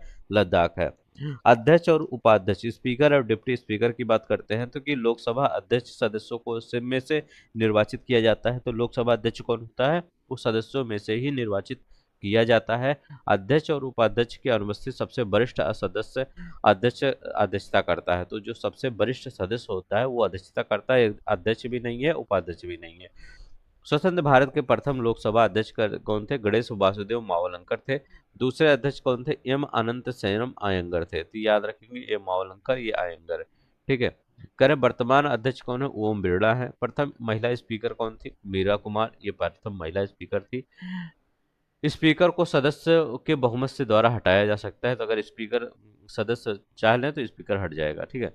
विधेयक और बजट, विधेयक और बजट की बात करते हैं। धन विधेयक, मनी बिल का मनी बिल कर के अधिरोपण, उत्साधन, परिवर्तन और विनिमय से संबंधित होता। आम बजट वित्त समानता वित्त मंत्री द्वारा प्रस्तुत किया जाता है।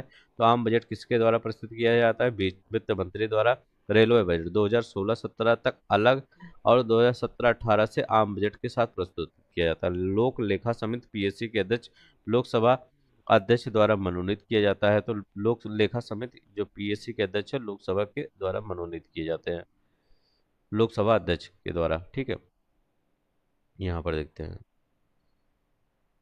संसद और कार्यपालिका, लोकसभा को भंग करने का अधिकार किसको है? राष्ट्रपति को है। प्रधानमंत्री की नियुक्त संसद सदस्य द्वारा अनिवार्य नहीं है।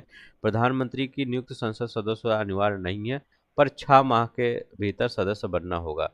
राष्ट्रपति भारत के प्रधानमंत्री को शपथ दिलाते हैं। तो राष्ट्रपति क्या है? भारत के प्रधानमंत्री को शपथ दिलाते हैं। अनुच्छेद 249 का कहलाता है, राज्य सूची के राष्ट्रीय महत्व वाले विषयों पर संसद विधि निर्माण की शक्ति है। ठीक है। जातियों और जनजातियों को अनुसूचित वर्ग और जनजाति घोषित करने का अधिकार किसको है? संसद को है। ठीक है। तो याद रखिएगा, जातियों जनजातियों को अनुसूचित वर्ग और जनजाति घोषित करने का अधिकार किसको है? संसद को है। ने देखते हैं यहाँ पर क्या करा है। संसद और संविधान, संसद और संविधान संशोधन, किसी भी से संविधान संशोधन की प्रक्रिया संसद के किसी भी सदन में शुरू की जा सकती है। प्रधानमंत्री और राष्ट्रपति, अनुच्छेद 78 क्या कहता है? प्रधानमंत्री के कर्तव्य राष्ट्रपति को सरकार के निर्णय और नीतियों के अवगत कराना।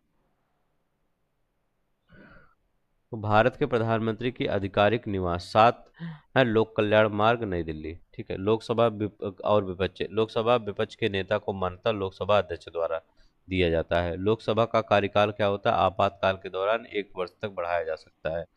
अब यहाँ पर देखते हैं मंत्रालय और प्रशासन। देखिए, DMRC, Delhi metro rail corporation क्या है? रेलवे मंत्रालय के प्रशासनिक नियंत्रण के अधीन नहीं आता। तो याद रखिएगा, जो दिल्ली मेट्रो है, ये रेल मंत्रालय के कार्य नहीं आता, मतलब उसके अधीन कार्य नहीं करता है डीएमआरसी। ठीक है। औषध निर्माण विभाग रसायन और उर्वरक मंत्रालय के अधीन आता है। तो ये कौन सा है? ये रसायन और उर्वरक मंत्रालय के अधीन आता है। विदेश मंत्री अमेरिका के सेक्रेटरी ऑफ स्टेट के समतुल्य होता है। जो विदेश मंत्री होता है, भारत के विदेश मंत्री। ठीक है। वहां पर सेक्रेटरी ऑफ स्टेट बोला जाता है। नहीं, देखते हैं हमारा क्या कर रहा है। कर रहे हैं कि यहाँ पर योजना और कानून की बात करते हैं। योजना और कानून के, सांसद स्थानीय क्षेत्र विकास योजना, याद रखेंगे, सांसद स्थानीय क्षेत्र विकास योजना एमपीएलएडी, ये क्या है? संसद सदस्य द्वारा 5 करोड़ रुपए अपने निर्वाचन क्षेत्र में विकास हेतु वितरित कर सकते हैं। क्या विस्ले ब्लोअर अधिनियम, ये क्या है? भ्रष्टाचार मामलों की सूचना देने के लिए नागरिकों को सुरक्षा प्रदान करने हेतु संसद द्वारा पारित किया जाता है। तो याद रखिएगा, विसल ब्लोअर अधिनियम क्या है? तो याद रखें, भ्रष्टाचार के मामलों की सूचना देने के लिए नागरिकों को सुरक्षा देने हेतु प्रदान करने हेतु संसद द्वारा पारित। संसदीय कार्यवाही क्या होता है? संसदीय कार्यवाही को अभिलेखों या शब्दों को वापस लिए जाने की प्रक्रिया को एक्सपंशन कहते हैं। तो याद रखिएगा, जो संसदीय शब्द होते हैं उसको वापस, अगर अभिलेख या कुछ शब्द होगा उसको वापस लिया गया है तो एक्सपंशन कहलाता है। ठीक है। तो ये वर्ड याद रख लेंगे, ये वर्ड कहाँ यूज कहा जाता है। ठीक है, एक्सपंशन। नेक्स्ट देखते हैं। करें लोकसभा सदस्य, बजट अधिवेशन, बजट सेशन होता है। एक मानसून सेशन होता है। लोकसभा के जो सत्र होते हैं ये बता रहे हैं। एक शीतकालीन अधिवेशन होता है, विंटर सेशन होता है। एक बैठक का अंत सत्र अवसान समय होता है। तो ये 3 ही मेन होते हैं, याद रखेंगे। और ये तो बैठक का अंत हो जाता है। तो बजट, मानसून, शीतकालीन। धन विधेयक क्या होता है? यह लोकसभा में पेश किया जाता है, राज्यसभा इसे रोक नहीं सकती, यदि 14 दिन में वापस न भेजे तो पास माना जाएगा। तो ये 14 दिन का मोहलत दिया जाता है, आप भेजिए या ना भेजिए, 14 दिन बाद नहीं भेजते तो हम पास मान लेंगे।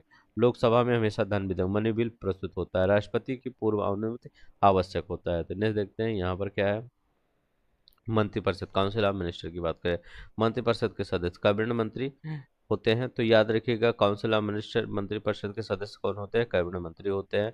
इसमें राज्य मिनिस्टर ऑफ स्टेट होते हैं, राज्य मंत्री होते हैं। विभाग रहित मंत्री, मिनिस्टर विदाउट पोर्टफोलियो, ये होते हैं। तो याद रखिएगा, विभाग रहित मंत्री, विभाग रहित मंत्री होते हैं, राज्य मंत्री होते हैं, और कैबिनेट में सबसे पावरफुल कौन होते हैं? कैबिनेट मंत्री होते हैं, फिर राज्य मंत्री, फिर विभाग रहित मंत्री होते हैं। प्रधानमंत्री और मंत्रिपरिषद का नेतृत्व कार्यपालिका के वास्तविक शक्ति केंद्र के रूप में होती है। ठीक है, तो कार्यपालिका की वास्तविक शक्ति किसके पास होती है? प्रधानमंत्री और मंत्रिपरिषद के बीच में ये कार्यपालिका की वास्तविक शक्ति, जैसे आपका कह सकते हैं कि ये वास्तविक शक्ति की पीएम मोदी के पास है, और क्या है कार्यपालिका में, मान लीजिए हम अमित शाह जी का नाम ले लेते हैं, ठीक है, या रक्षा मंत्री जी का नाम ले लेते हैं, ठीक है, राजनाथ सिंह जी का। तो वो सब क्या है, ये कार्यपालिका की वास्तविक शक्ति इन्हीं सब के पास होती है। अब यहाँ पर देखते हैं क्या है। भारतीय सेवा, ऑल इंडिया सर्विस की अगर हम बात करते हैं तो भारतीय प्रशासक सेवा होता है, आईएएस होता है, भारतीय पुलिस सेवा होता है, आईपीएस होता है, भारतीय वन सेवा होता है, आईएफएस होता है। नहीं, देखते हैं यहाँ पर भारतीय विदेश सेवा, आईएफएस, भारतीय अखिल भारतीय सेवा नहीं है। तो याद रखिए, भारतीय विदेश सेवा, आईएफएस, अखिल भारतीय सेवा ये नहीं है। आईएफएस अखिल भारतीय सेवा नहीं है, याद रखेंगे। कौन कौन अखिल भारतीय सेवा है? तो ये है आईएएस है, आईपीएस है, और आईएफएस है, वन सेवा है, ठीक है, वन सेवा है, पुलिस सेवा है, प्रशासनिक सेवा है।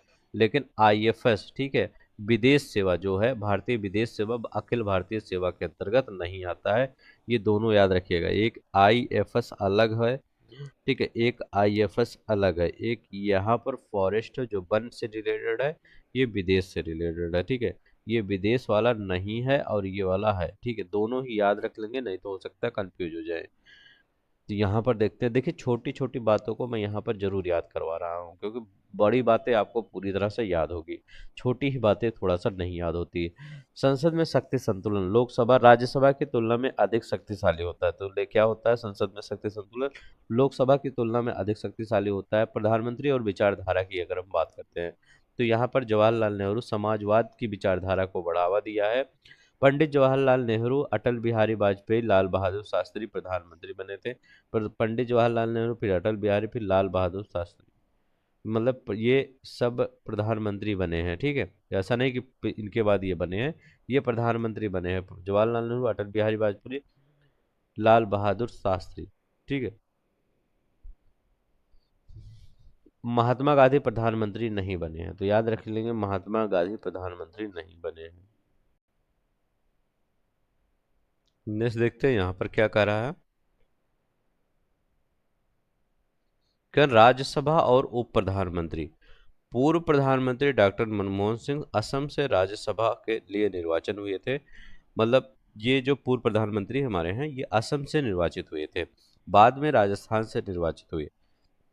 भारत के प्रथम उप प्रधानमंत्री सरदार वल्लभ भाई पटेल हुए थे। भारत के प्रथम उप प्रधानमंत्री कौन हुए थे? सरदार वल्लभ भाई पटेल।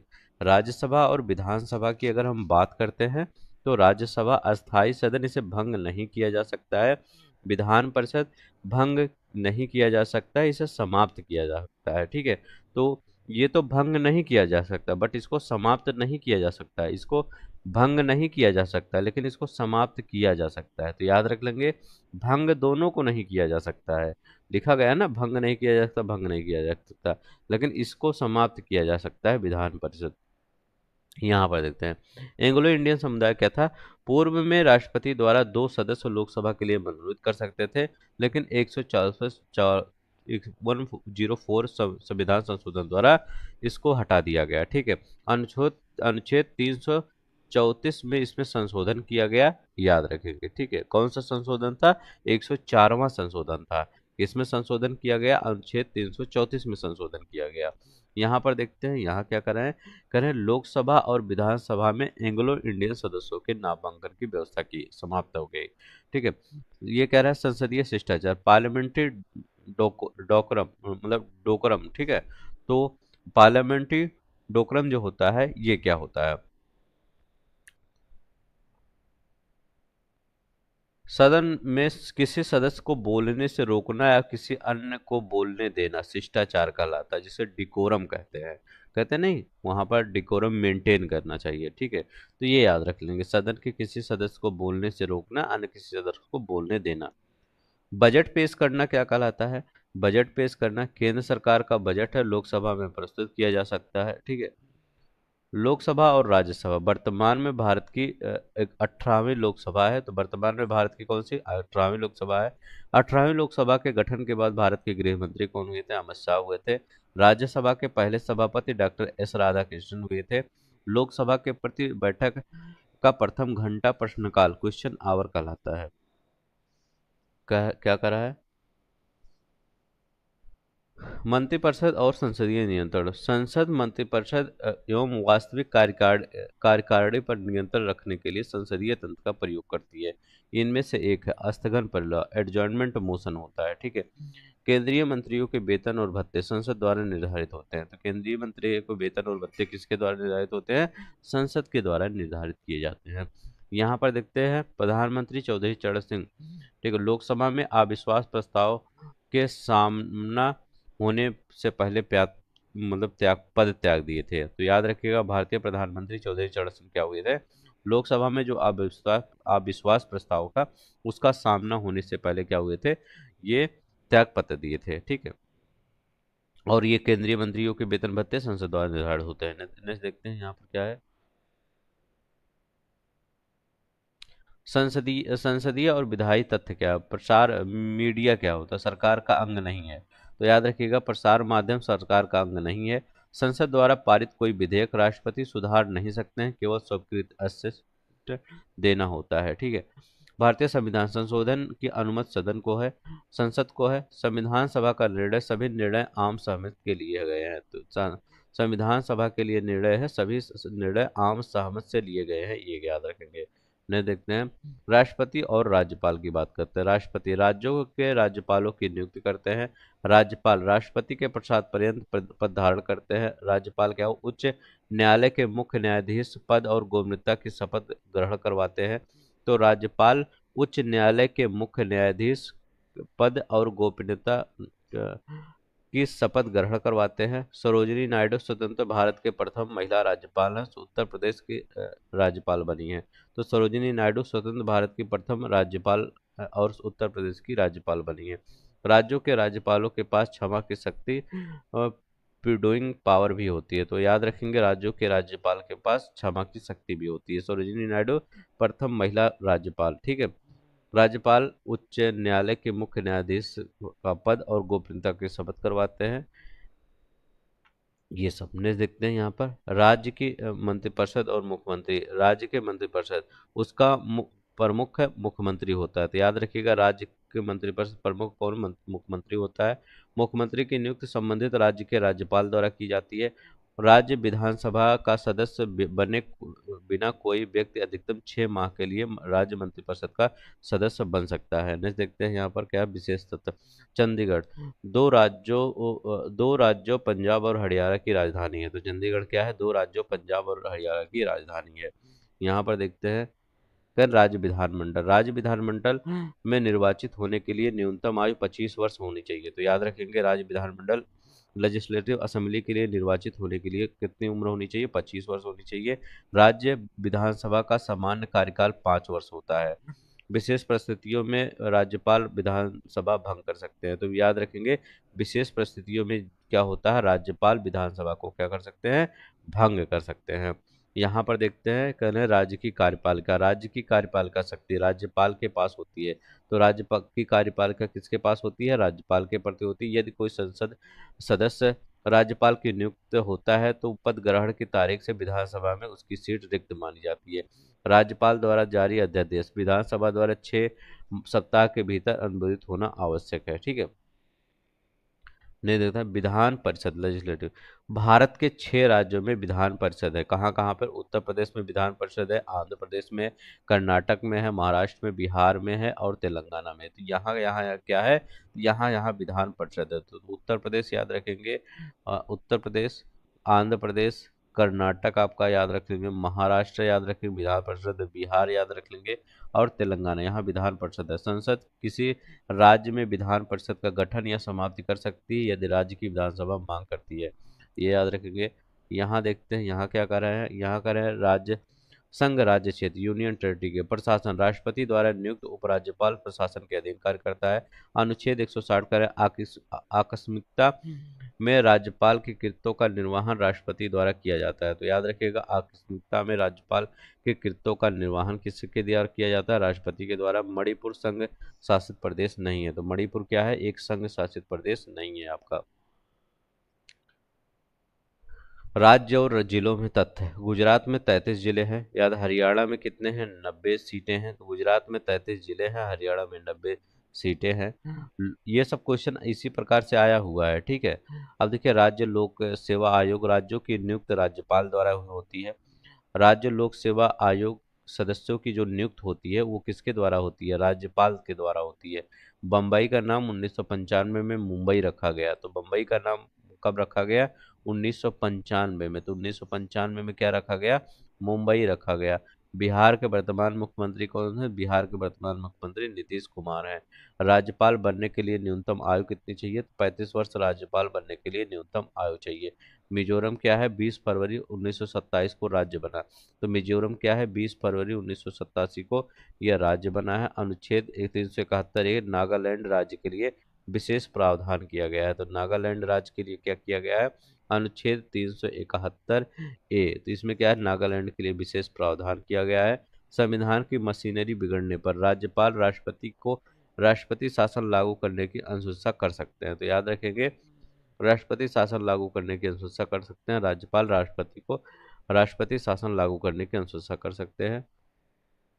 संघ शासित प्रदेश यूनियन टेरिटरी अंडमान निकोबार द्वीप समूह की राजधानी कौन सी है? पोर्ट ब्लेयर है। तो पोर्ट ब्लेयर क्या है? अंडमान निकोबार की राजधानी, ठीक है। तो ये याद रखेंगे। राज्यपाल और गवर्नर जिसके बोलते हैं। बिहार के वर्तमान राज्यपाल कौन है? आरिफ मोहम्मद खान बिहार के वर्तमान गवर्नर हैं, ठीक है। और जनगणना में राज्यों के नाम की सूचीबद्ध करते समय राज्यपाल का नाम पहले आएगा। तो याद रखेंगे जनगणना में राज्यों का नाम सूची करते बद्ध समय राज्यपाल का नाम पहले आता है, ठीक है। अब यहाँ पर देखते हैं क्या कर रहे हैं। करें मुख्यमंत्री चीफ मिनिस्टर उत्तर प्रदेश का कौन है? योगी आदित्यनाथ। 19 मार्च 2017 से है, ठीक है। तो 19 मार्च 2017 से। महाराष्ट्र के देवेंद्र फडणवीस। प्रथम मुख्यमंत्री यशवंत राव चौहान, ठीक है। तो ये याद रख लेंगे। नेक्स्ट देखते हैं यहाँ का तमिलनाडु। तमिलनाडु पूर्व मुख्यमंत्री MG रामचंद्रन को भारत रत्न पुरस्कार से सम्मानित किया गया है। सिक्किम सबसे लंबी अवधि तक कार्यरत मुख्यमंत्री पवन कुमार चामलिंग है। पंजाब वर्तमान मुख्यमंत्री भगवंत मान है, 16 मार्च 2022 से है।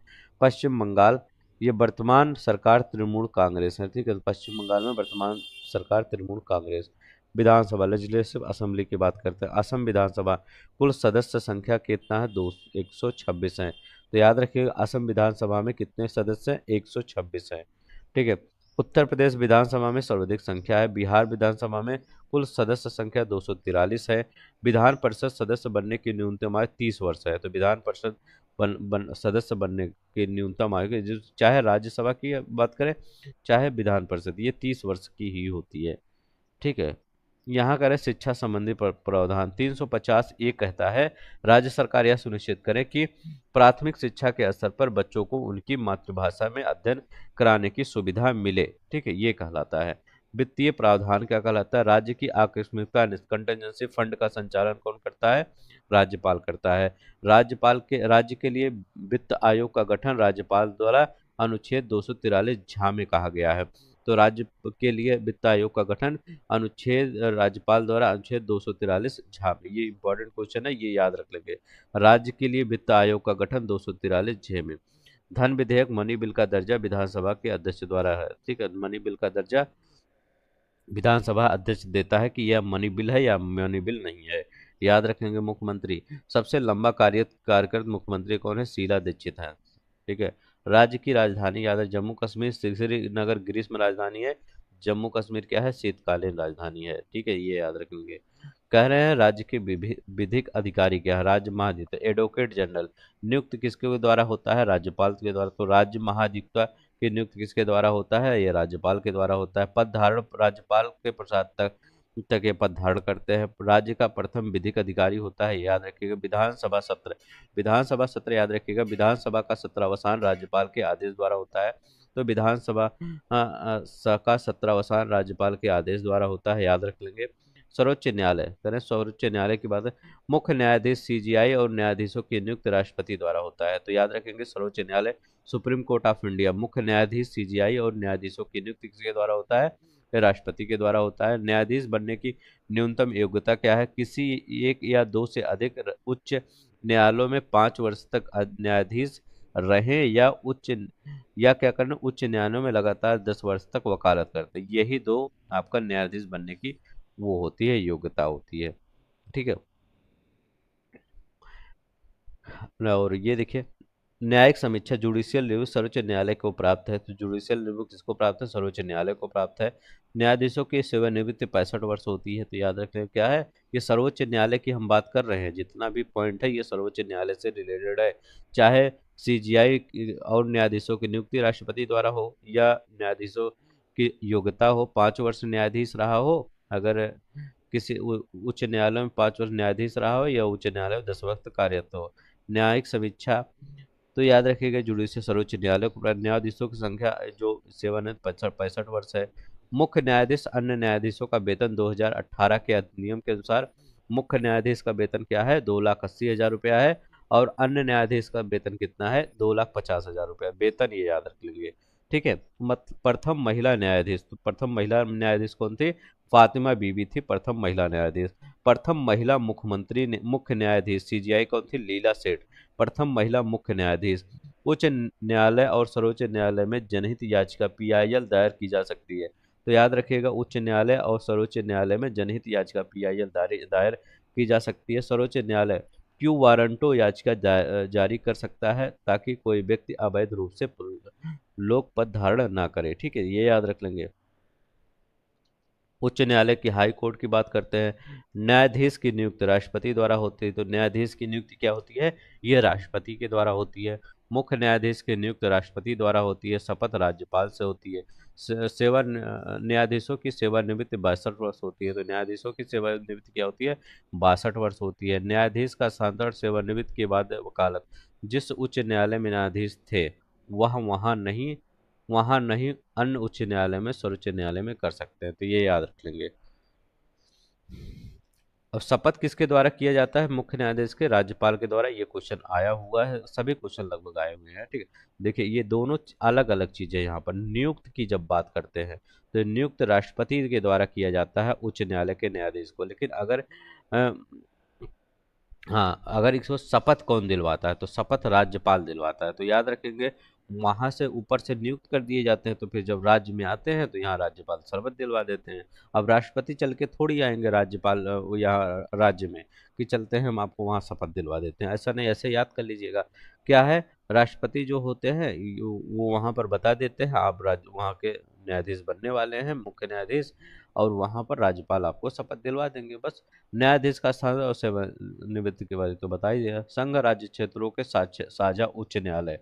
अब देखते हैं, जैसे कुछ है, जैसे पंजाब और हरियाणा और चंडीगढ़ का साझा उच्च न्यायालय है। मद्रास उच्च न्यायालय क्या है? का पीठ मदुरै में कार्यरत है। तो मद्रास उच्च न्यायालय का पीठ कहाँ पर? मदुरै में कार्यरत है। पुडुचेरी का प्रशासनिक नियंत्रण मद्रास उच्च न्यायालय के अधीन आता है। तो पुडुचेरी का जो प्रशासनिक नियंत्रण है वो मद्रास उच्च न्यायालय के अधीन आता है। उच्च न्यायालय का क्षेत्रीय विवरण। गुजरात उच्च न्यायालय, ये कहाँ? अहमदाबाद में। याद रखेंगे, गुजरात उच्च न्यायालय कहाँ है? अहमदाबाद में है। मध्य प्रदेश उच्च न्यायालय मुख्य पीठ जबलपुर, खंडपीठ ग्वालियर और इंदौर है। छत्तीसगढ़ उच्च न्यायालय की पीठ बिलासपुर है। तो छत्तीसगढ़ की उच्च न्यायालय की पीठ कहाँ है? बिलासपुर में है। उत्तर प्रदेश उच्च न्यायालय की मुख्य पीठ इलाहाबाद और लखनऊ खंडपीठ है। खंडपीठ लखनऊ है। संघ राज्य क्षेत्र और जम्मू कश्मीर में उच्च न्यायालय है। ठीक है। तो संघ राज्य क्षेत्र दिल्ली और जम्मू कश्मीर में क्या है? उच्च न्यायालय है। यहाँ देखिए, साझा उच्च न्यायालय की स्थापना संसद के विधि माध्यम से की जा सकती है। ठीक है, तो साझा उच्च न्यायालय की स्थापना संसद के विधि माध्यम से की जा सकती है। नेक्स्ट देखते हैं यहाँ क्या करा है। भारत में न्यायाधीशों की संख्या सर्वोच्च न्यायालय में एक मुख्य और 33 अन्य है। ठीक है, भारत के सर्वोच्च न्यायालय में अन्य पिछड़े वर्ग ओबीसी के लिए 27% आरक्षण निर्णय का समर्थन किया गया है।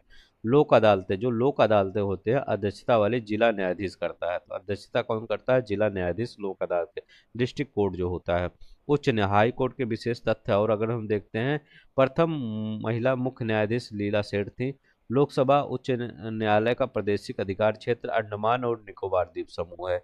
चुनाव विवाद निपटान जो है, लोक प्रतिनिधित्व अधिनियम 1951 की धारा 80 के अंतर्गत न्यायालय को अधिकार प्राप्त होता है। नेक्स्ट देखते हैं यहाँ पर क्या होता है।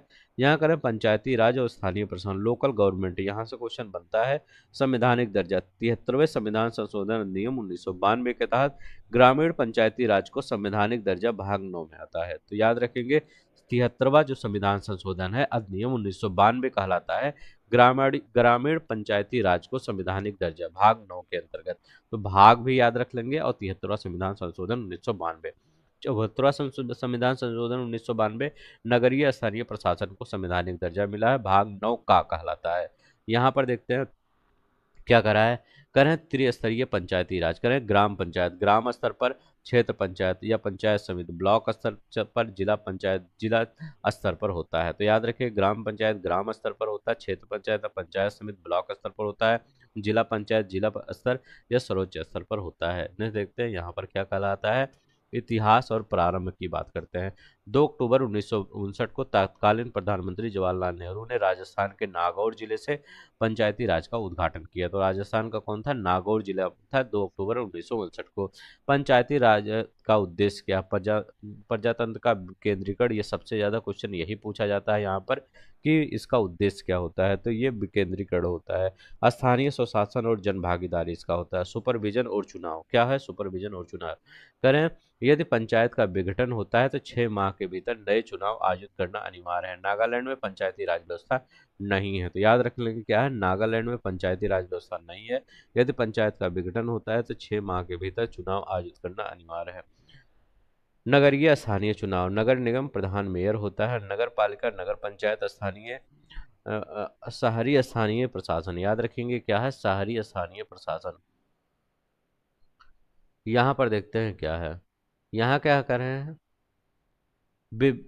विविध संवैधानिक संस्थाएं और निर्वाचन प्रणाली क्या है, नियंत्रण और महालेखा परीक्षक। Controller auditor general of India का एक जिसकी बात करते हैं। नियुक्ति कौन करता है? तो प्रधानमंत्री द्वारा नियुक्त किया जाता है। याद रखेंगे कि वो राष्ट्रपति के द्वारा नियुक्त किया जाता है। नियंत्रक और महालेखा परीक्षक को किसके द्वारा? राष्ट्रपति के द्वारा। कार्यकाल 6 से 65 वर्ष की आयु तक जो पहले हो। भूमिका सार्वजनिक धन का संरक्षण होता है। महान्यायवादी अटॉर्नी जनरल ऑफ इंडिया नियुक्त राष्ट्रपति द्वारा होता है। भूमिका भारत सरकार का द्वारा प्रथम विधि अधिकारी होता है ये। ठीक है, ये याद रख लेंगे। नहीं देखते हैं यहाँ पर क्या होता है। अधिकार, सभी राज्य एवं संघ राज्य क्षेत्रों में न्यायालयों में सुनवाई होता है। संसद की कार्यवाही में भाग लेना, बोलना, परंतु मतदान नहीं करना। ठीक है, तो ये याद रखेंगे। सभी राज्य और संघ क्षेत्रों में न्यायालयों में सुनवाई कर सकता है। संसद की कार्यवाही में लेना, बोलना, परंतु मतदान नहीं कर सकते हैं। ठीक है, कैग। ठीक है, निर्वाचन आयोग क्या होता है? स्थायी संवैधानिक संस्था होती है निर्वाचन आयोग। मुख्य निर्वाचन आयुक्त चीफ इलेक्शन कमीशन सीईसी। दो अन्य निर्वाचन आयुक्त होते हैं यहाँ पर। नियुक्त कौन करता है? मुख्य निर्वाचन आयुक्त और निर्वाचन आयुक्त, ठीक है, की नियुक्त राष्ट्रपति के द्वारा होता है। तो जो अन्य निर्वाचक दो आयुक्त हैं, इनकी भी राष्ट्रपति के द्वारा होता है, इनकी भी राष्ट्रपति के द्वारा होता है। कार्यकाल 6 से 65 वर्ष की आयु तक जो पहले हो उसके लिए होता है। मुख्य कार्य चुनाव का अधीक्षण, निदेशन और संचालन करना इसका मुख्य कार्य होता है। निर्वाचक सूची की तैयारी और आदतन राजनीतिक पार्टियों को मान्यता देना। विशेष प्रावधान क्या होता है? मुख्य निर्वाचन आयुक्त को साबित कदाचार और असमर्थता के आधार पर हटाने के लिए संसद द्वारा 2/3 बहुमत और राष्ट्रपति का आदेश आवश्यक होता है। ये याद रख लेंगे। ये इम्पोर्टेंट है, ये किसी न किसी पेपर में हो सकता है इस बार आ जाए, ठीक है, क्योंकि इस पर विवाद चल रहा था ये इलेक्शन कमीशन पर। ठीक है, तो मुख्य निर्वाचन आयुक्त को साबित कदाचार और असमर्थता के आधार पर हटाने के लिए संसद द्वारा 2/3 बहुमत, ये इम्पोर्टेंट है, याद रख लेंगे, संसद द्वारा 2/3 बहुमत और राष्ट्रपति का आदेश आवश्यक है। तो संसद द्वारा 2/3 बहुमत चाहिए और राष्ट्रपति का आदेश आवश्यक है, तो ये मतलब इसको हटाया नहीं जा सकता। अगर ये मतलब कोई भी पक्ष में रहे तो विपक्ष वाले नहीं हटा सकते, क्योंकि यहाँ पर राष्ट्रपति का यहाँ पर रोल आ गया, तो राष्ट्रपति क्या सरकार का ही एक अंग होता है, तो वो थोड़ी हटाएंगे, ठीक है। और निर्वाचक प्रक्रिया पद और मतदान, लोकसभा का निर्वाचन गुप्त मतदान के द्वारा याद होता है। मतदान क्या होता है, सार्वभौमिक मताधिकार, यूनिवर्सल अडल्ट सफरेज होता है। ईवीएम इलेक्ट्रॉनिक वोटिंग मशीन बोला जाता है, इसका फुल फॉर्म होता है इलेक्ट्रॉनिक वोटिंग मशीन, ठीक है। प्रथम मुख्य निर्वाचक आयुक्त कौन होते हैं, सुकुमार सेन होते हैं प्रथम मुख्य निर्वाचन आयुक्त। वर्तमान मुख्य निर्वाचन आयुक्त ज्ञानेश कुमार होते हैं, तो याद रखिएगा वर्तमान मुख्य निर्वाचन आयुक्त कौन होते हैं, ज्ञानेश कुमार। अन्य संवैधानिक तथ्य क्या होते हैं, मंत्रियों की संख्या संविधान के 21वें संविधान संशोधन द्वारा नियंत्रित होती है। तो मंत्रियों की संख्या बोला जाता है कि 91वें संशोधन द्वारा नियंत्रित होती है। शिक्षा का हस्तांतरण क्या होता है, संविधान के 22वें संशोधन द्वारा शिक्षा को राज्य सूची से समवर्ती सूची में स्थानांतरित कर दिया गया है। तो ये याद रखेंगे, शिक्षा क्या है, राज्य से समवर्ती सूची में आ गया है। राज्य निर्वाचन आयुक्त राज्यपाल द्वारा नियुक्त किया जाता है। राज्य निर्वाचन आयुक्त राज्य स्तरीय राजनीतिक पार्टी, उदाहरण समाजवादी पार्टी को राज्य स्तरीय पार्टी का दर्जा दिया गया है, ठीक है। संवैधानिक संशोधन और मौलिक कर्तव्य, मौलिक कर्तव्य क्या होता है, भारतीय संविधान में मौलिक कर्तव्यों को 42वें संविधान संशोधन 1976 द्वारा सम्मिलित किया गया है। तो याद रखिएगा, मौलिक कर्तव्य को 42वें संविधान संशोधन द्वारा किया गया है। पंचायती राज की बात करते हैं, संवैधानिक प्रावधान 73वें संविधान संशोधन अधिनियम 1992 की बात करता है, ठीक है। लागू 20 लाख से अधिक जनसंख्या वाले राज्यों में लागू होता है। प्रणाली क्या होती है, त्रिस्तरीय ग्राम पंचायत होता है, एक क्षेत्र पंचायत होता है, एक जिला पंचायत होता है। तो याद रखिए, ग्राम पंचायत, जिला पंचायत और क्षेत्र पंचायत होता है, ठीक है।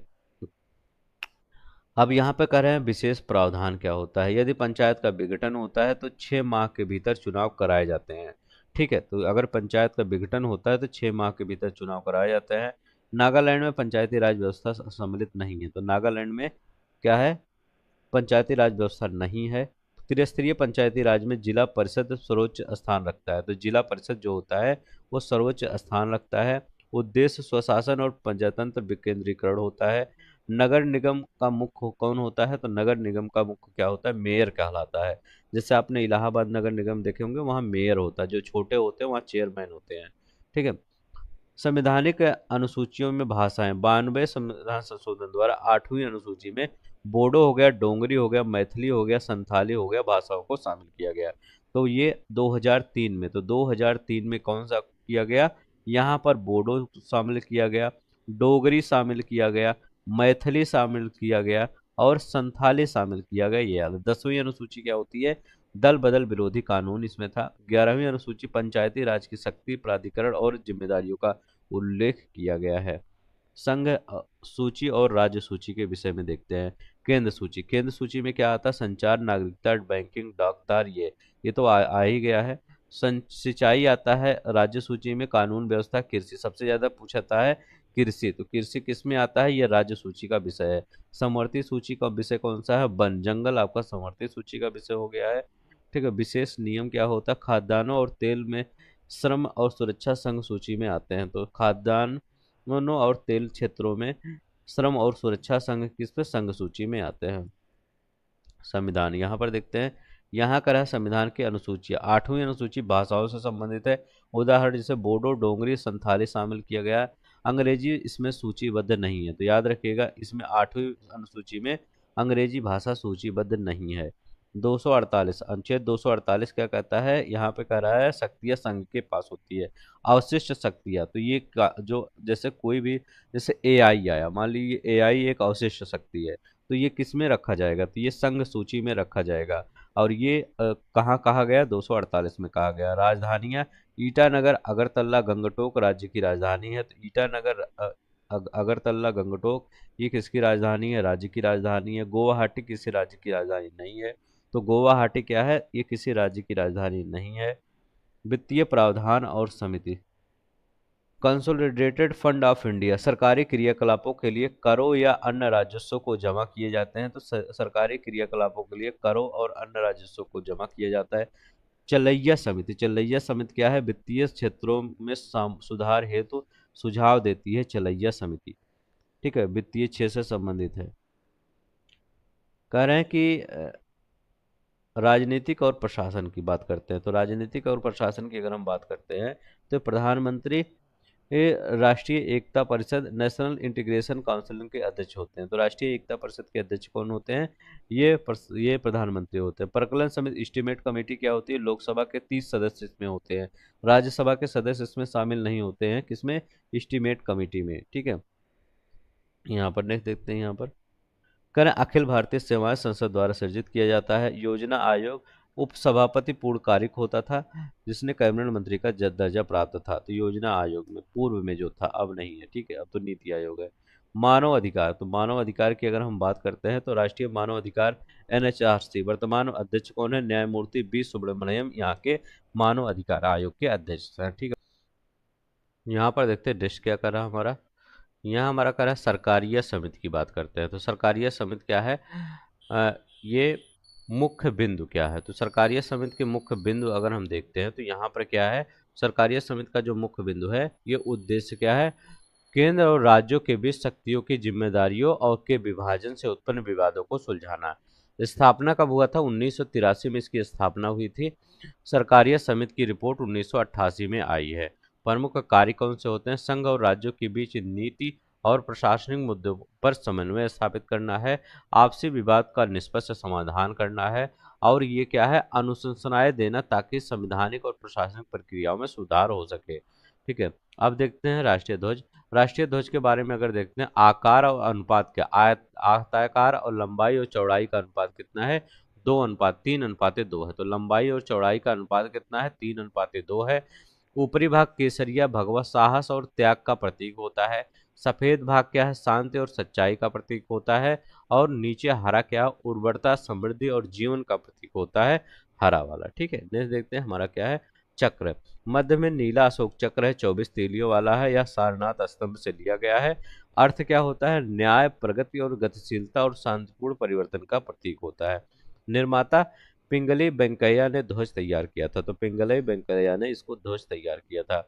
अब देखते हैं वितरण क्या हो, विवरण। संविधान सभा ने डॉक्टर एस राधाकृष्णन ने रंगों और चक्र के प्रतीकात्मक महत्व को स्पष्ट किया। ठीक है, राष्ट्रीय ध्वज तिरंगा की बात करते हैं तो ये क्या किया गया था, तो ये किया गया था, संविधान सभा ने 22 जुलाई 1947 को वर्तमान स्वरूप स्वीकृत किया था। जो वर्तमान स्वरूप में झंडा है, ये 22 जुलाई 1947 को, ठीक है, 22 जुलाई 1947 को स्वीकृत किया गया था।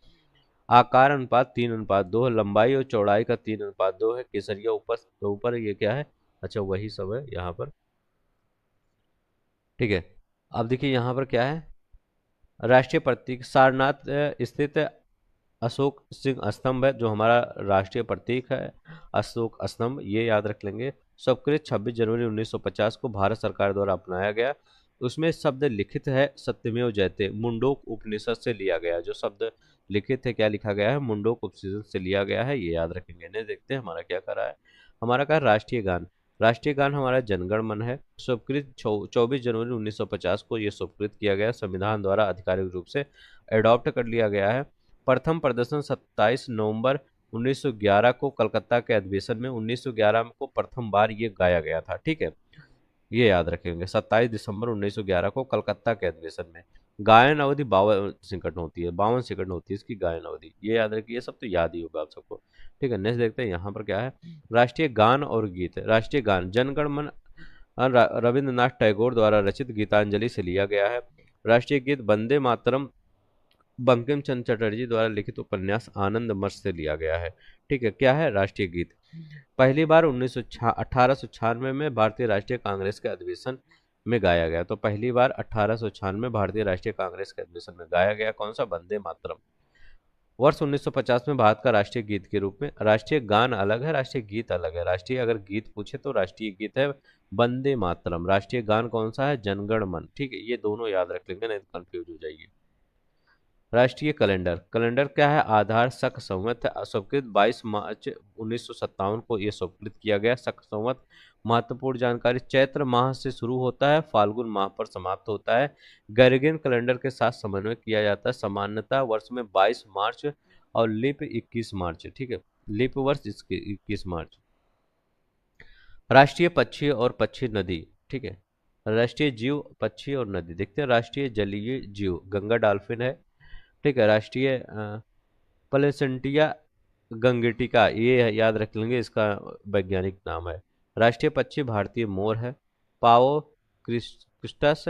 राष्ट्रीय नदी कौन सी है? तो गंगा है, वर्ष 2008 में घोषित किया गया। राष्ट्रीय दिवस कौन सा है? स्वाधीनता 15 अगस्त को याद रख लेंगे। राष्ट्रीय दिवस कौन सा है? 15 अगस्त। गणतंत्र दिवस 26 जनवरी। गांधी जयंती 2 अक्टूबर की, ये राष्ट्रीय दिवस के रूप में मनाए जाते हैं। अन्य राष्ट्रीय प्रतीक कौन सा? राष्ट्रीय पुष्प कमल होता है, राष्ट्रीय फल आम होता है, राष्ट्रीय वृक्ष बरगद होता है। तो ये याद रख लेंगे। यहाँ पर क्या किया गया है?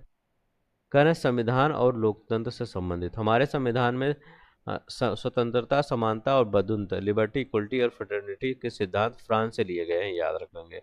लोकतंत्र की सफलता के लिए सर्वाधिक महत्वपूर्ण तत्व जागरूक जनता है। ठीक है, अगर पूछा जाए कि लोकतंत्र की सफलता के लिए सबसे महत्वपूर्ण तत्व क्या है, तो जागरूक। अगर जनता जागरूक नहीं होगी तो कितना भी अच्छा ये कॉन्स्टिट्यूशन प्रोवाइड कर दिया जाए, उसका कोई मतलब नहीं होगा। मानव अधिकार और विश्व नेता कर रहे हैं।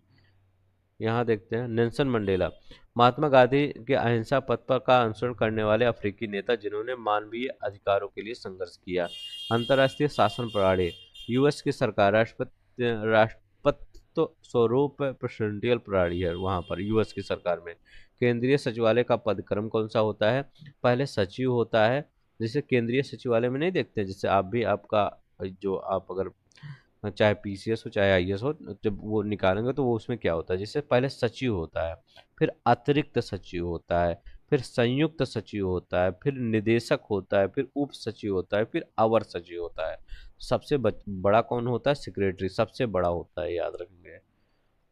कानून और अधिनियम, उपभोक्ता संरक्षण अधिनियम 1986 क्या कहते हैं? समानता, COPRE, कंज्यूमर प्रोटेक्शन एक्ट 1986 की बात के नाम से जाना जाता है। अन्य तथ्य क्या होते हैं? यहाँ पर अन्य तथ्य की अगर हम बात करते हैं, नेपाल में संवैधानिक राजतंत्र की स्थापना 2007 में हुई थी। तो नेपाल में संवैधानिक राजतंत्र की स्थापना कब हुई थी? तो ये 2007 में नेपाल में संवैधानिक राजतंत्र की स्थापना हुई थी। अंतर्राष्ट्रीय सैन्य न्यायाधिकरण, इंटरनेशनल मिलिट्री ट्रिब्यूनल, न्यूरेमबर्ग में प्रतिस्थापित किया गया था। कहाँ पर? न्यूरेमबर्ग में प्रतिस्थापित किया गया था। यहाँ पर क्या कहा? अंतर्राष्ट्रीय संबंध और संगठन की बात करते हैं। भारत और चीन, 29 अप्रैल 1954 को पंचशील सिद्धांत पर हस्ताक्षर हुआ था। तो भारत और चीन ने क्या किया था? 29 अप्रैल 1954 को पंचशील सिद्धांत पर हस्ताक्षर किए थे। सार्क, दक्षिण एशियाई क्षेत्रीय सहयोग संगठन, सदस्य देश कितने हैं? भारत हुआ, पाकिस्तान, अफगानिस्तान, बांग्लादेश, भूटान, मालदीव, नेपाल और श्रीलंका। तो सार्क में कौन कौन से देश होते हैं, ये याद रखेंगे। ठीक है, मालदीव याद रख लेंगे, श्रीलंका याद रखेंगे, और सब तो याद है, और अफगानिस्तान याद रख लेंगे, और सब याद ही रहेगा। ठीक है, आसियान मुख्यालय कहाँ है? जकार्ता, इंडोनेशिया में इसका मुख्यालय है। करें WTO, तो वर्ल्ड ट्रेड ऑर्गेनाइजेशन मुख्यालय कहाँ है? जिनेवा में, स्विट्जरलैंड में है। मालदीव गणराज्य हिंद महासागर में स्थित है। इजराइल ब्रिक्स का सदस्य नहीं है, तो इजराइल ब्रिक्स का सदस्य नहीं है। एयरफोर्स वन, अमेरिका के राष्ट्रपति की यात्रा के लिए इस्तेमाल होने वाला ये विमान है। ठीक है, एयरफोर्स वन किसके लिए इस्तेमाल होता है? अमेरिकी के राष्ट्रपति के लिए। ठीक है, ये याद रखेंगे। भारत के पड़ोसी देश, बांग्लादेश ने भारत की पूर्व प्रधानमंत्री इंदिरा गांधी को स्वतंत्रता में योगदान के लिए मरणोपरांत सम्मानित किया था। ठीक है, तो याद रखेंगे बांग्लादेश ने। नेपाल के संसद को राष्ट्रीय पंचायत कहा जाता है, तो नेपाल के संसद को क्या कहा जाता है? राष्ट्रीय पंचायत। व्यक्तित्व और पुरस्कार, अमर्त्य सेन 1998 में अर्थशास्त्र में नोबेल पुरस्कार विजेता है। ठीक है, ये याद रखें। भारत के सामाजिक और प्रशासनिक तथ्य, सामाजिक पृथक्करण घरेलू हिंसा का रूप नहीं है। स्वतंत्र भारत की प्रथम आधिकारिक जनगणना यहाँ पर 1951 में। तो याद रखिएगा, स्वतंत्र भारत की प्रथम आधिकारिक जनगणना कब हुई थी? 1951 में। नाबार्ड की स्थापना शिव रमन समिति की सिफारिश पर किया गया था। सूचना का अधिकार अधिनियम वर्ष 2005 में लागू हुआ था। तो सूचना का अधिकार अधिनियम कब लागू हुआ था? यह 2005 में, याद रख लेंगे। नेक्स्ट देखते हैं हमारा यहाँ क्या कर रहा है। अंतर्राष्ट्रीय संगठन और देश। मालदीव गणराज्य हिंद महासागर में स्थित है। तो मालदीव ये अंतर्राष्ट्रीय संगठन और देश की बात करते हैं। मालदीव गणराज्य हिंद महासागर में स्थित है। वर्ल्ड ट्रेड ऑर्गेनाइजेशन मुख्यालय जिनेवा स्विट्जरलैंड में स्थित है। FERA foreign exchange regulation act, foreign exchange regulation act, America. याद रहे, अमेरिका के पहले राष्ट्रपति कौन थे? जॉर्ज वाशिंगटन थे अमेरिका के पहले राष्ट्रपति थे। ठीक है, तो जॉर्ज वाशिंगटन अमेरिका के पहले राष्ट्रपति थे। यहाँ पर देखते हैं अमेरिका के वर्तमान राष्ट्रपति डोनाल्ड ट्रंप दिया गया है। क्या है? अमेरिका के राष्ट्रपति का आधिकारिक निवास क्या? व्हाइट हाउस है। अमेरिका के संविधान की विशेषता क्या है? चेक एंड बैलेंस का सिद्धांत है। याद रखिएगा, अमेरिका के संविधान की विशेषता क्या है? चेक एंड बैलेंस का सिद्धांत है। जितने भी प्रीवियस ईयर क्वेश्चन आए हैं सब आपको यहाँ पर दे दिया गया। एक बार में आप प्रीवियस ईयर क्वेश्चन को थ्योरी के फॉर्म में पढ़ लिया करिए। ठीक है। प्रथम अमेरिकी राष्ट्रपति आने वाले थे विड डी आइजन हावर, मतलब प्रथम अमेरिकी राष्ट्रपति आने वाले थे भारत, वाई डी आइजन हावर। ब्रिटेन की अगर हम बात करते हैं, ये याद रखेंगे, ब्रिटेन की अगर हम बात करते हैं तो वर्तमान ब्रिटेन के प्रधानमंत्री कीर रॉडन स्टामर है। ठीक है, तो ये याद रखिएगा, कीर रॉडन स्टेमर है। के आर स्टामर इसको बोला जाता है, के आर स्टामर। लोकतांत्रिक राजनीतिक विचारक। लोकतंत्र का प्रसिद्ध वाक्य, लोकतंत्र जनता का है, जनता द्वारा है, जनता के लिए शासन है, ये अब्राहम लिंकन ने कहा है। लोकशाही शासन की कल्पना का श्रेय रूसों को जाता है। ठीक है, किसको जाता है? रूसों को जाता है। बांग्लादेश की संसद का नाम है जातीय संसद है। ठीक है। भारतीय कानून और संविधान। बलात्कार के अभियुक्त को दंड संहिता IPC की धारा 376, धारा 64 गलत है के अंतर्गत नियोजित किया जाता है। याद रखेंगे, धारा 376, याद रखिएगा, धारा 376 है, ये याद रखिएगा, 364 नहीं याद रखिएगा। ठीक है, धारा 376, बलात्कार के अभियुक्त को। यदि भारतीय संघ में नया राज्य बनाना हो तो संविधान की प्रथम अनुसूची में संशोधन किया जाता है। तो यदि भारतीय संघ को नया राज्य बनाना है तो संविधान की प्रथम अनुसूची में संशोधन किया जाता है। भारत और पाकिस्तान के बीच शिमला समझौता का लक्ष्य विवादों का द्विपक्षीय वार्ता के जरिए समाधान करना। तो भारत और पाकिस्तान के बीच शिमला समझौता का लक्ष्य क्या है? विवादों का द्विपक्षीय वार्ता के जरिए समाधान करना है इसका लक्ष्य। नेक्स्ट देखते हैं यहाँ पर क्या करा है। अंतर्राष्ट्रीय शासन और संगठन की बात करते हैं। संयुक्त राज्य अमेरिका के राष्ट्रपति का निर्वाचन इलेक्टोरल कॉलेज द्वारा होता है। किसके द्वारा? इलेक्टोरल कॉलेज द्वारा होता है। वर्तमान में यूरोपीय संघ के कितने देश हैं?